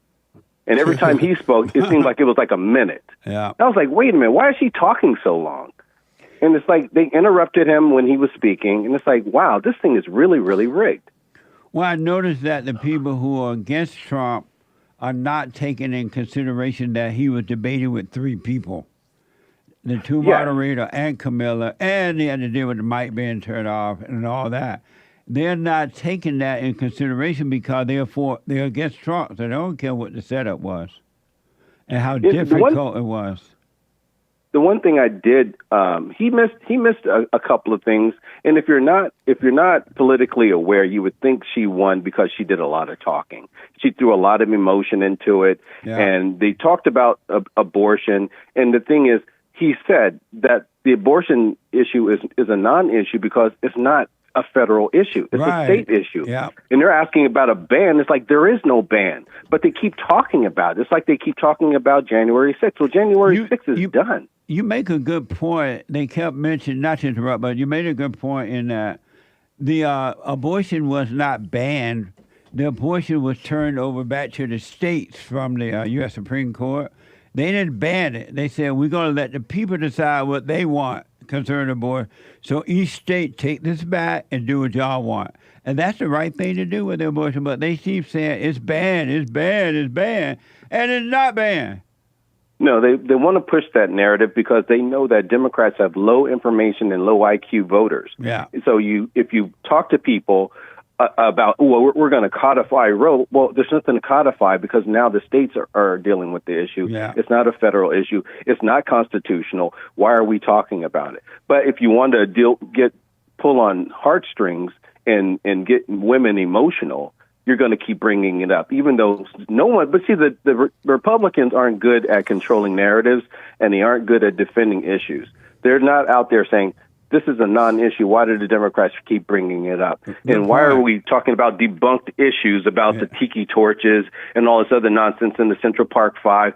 But the thing was, hey, Kamala, what about your record? Why are you flip-flopping? And as far as her being black, why don't we talk about your Irish and Indian ancestors who owned slaves? Right. You know, and her father said they weren't black, but no one's bringing that up. You know, there was a lot of things Trump could have come back with, but I just, like the gentleman said earlier, he just looks frustrated because these people are not talking about the issues.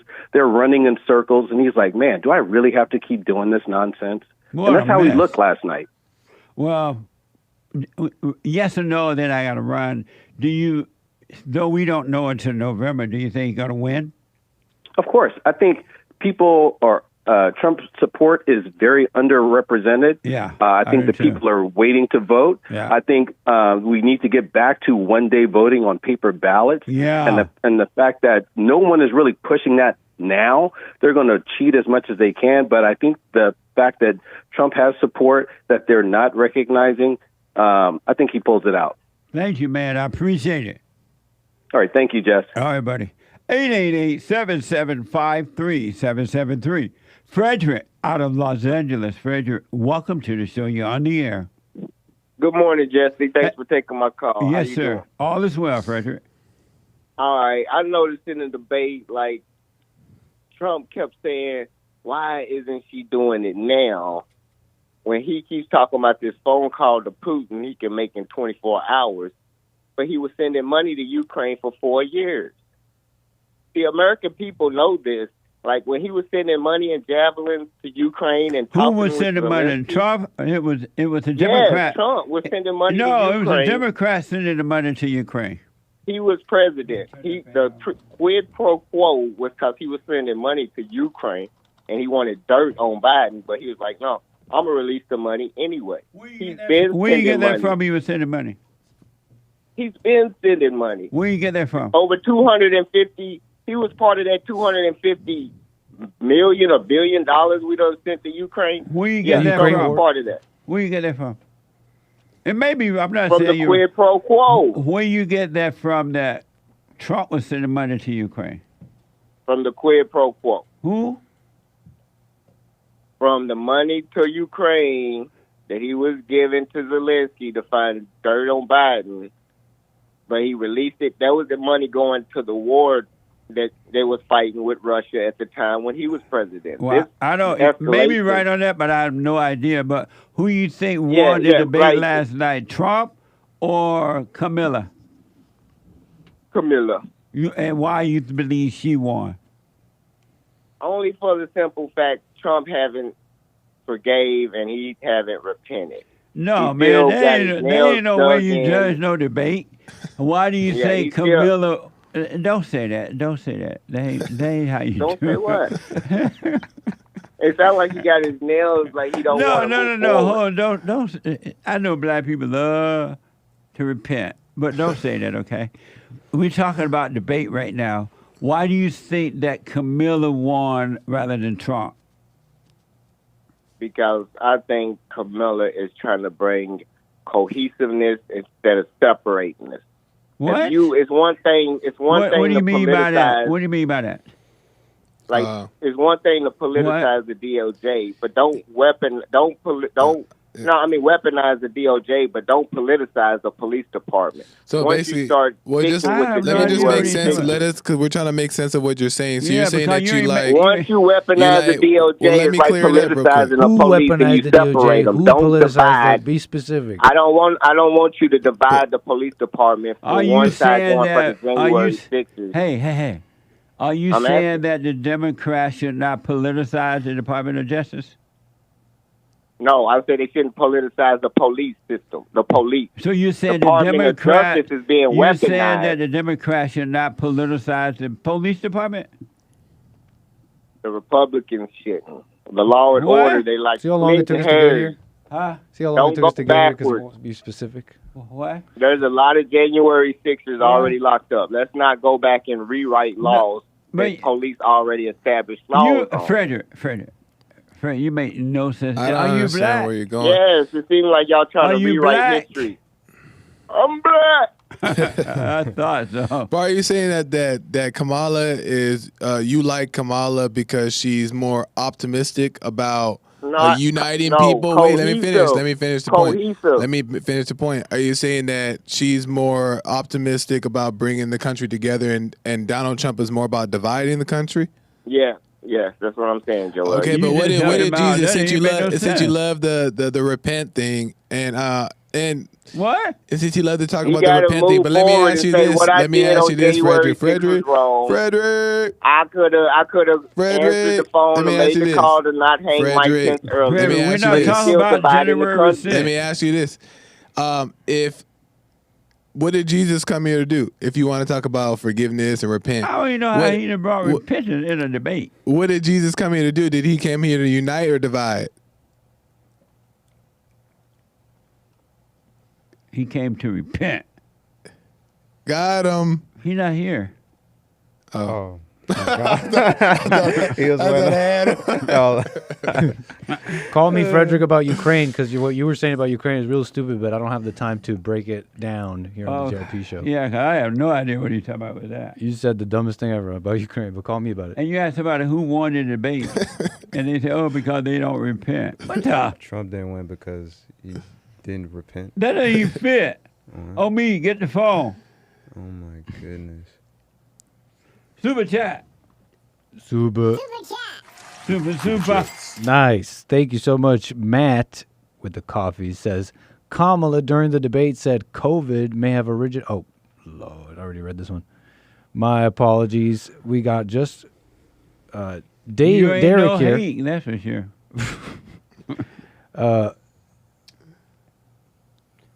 I know we have very few the super chats. Apologies. I can see hate right now shaking his head. Soul Conscious, thank you for the coffee, says, Jesse, Trump was amazing last night. He stated several times that if Kamala gets in, there won't be an America anymore. That was deep. That was.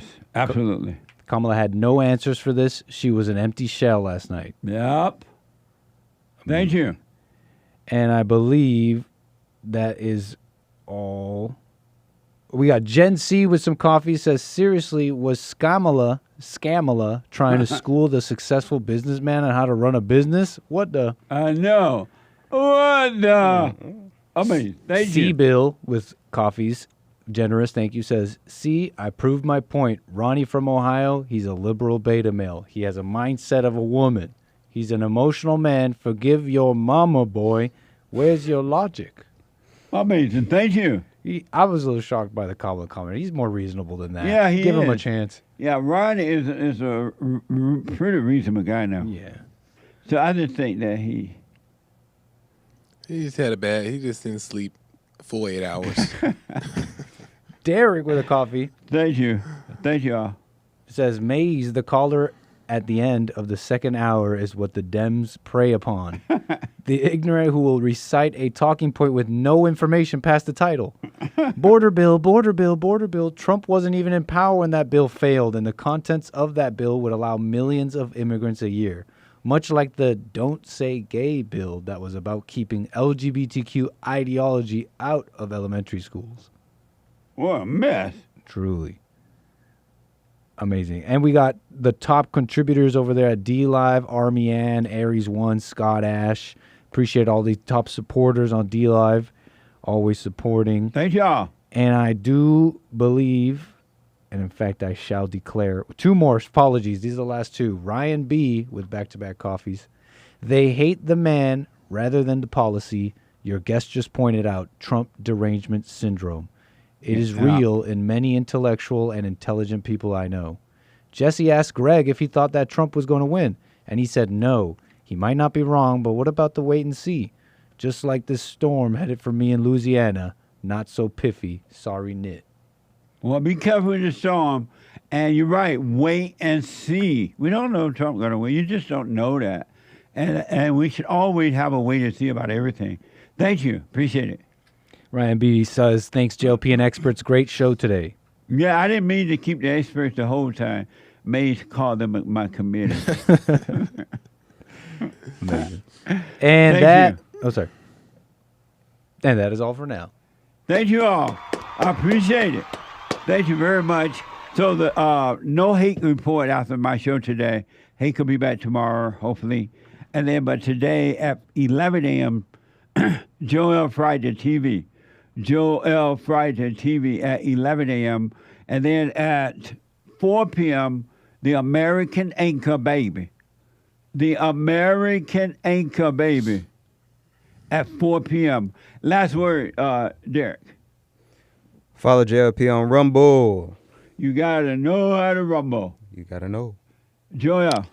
Trump 2024. What? Trump 2024. Thank you. Anchor Baby. Well, it's a long, long way from committee. But I know I'll be a law someday. Okay, I'm done. Nice. I want to say to the Haitian people, don't eat the ducks. Leave the ducks alone. Don't eat the eagle. Don't eat the ducks.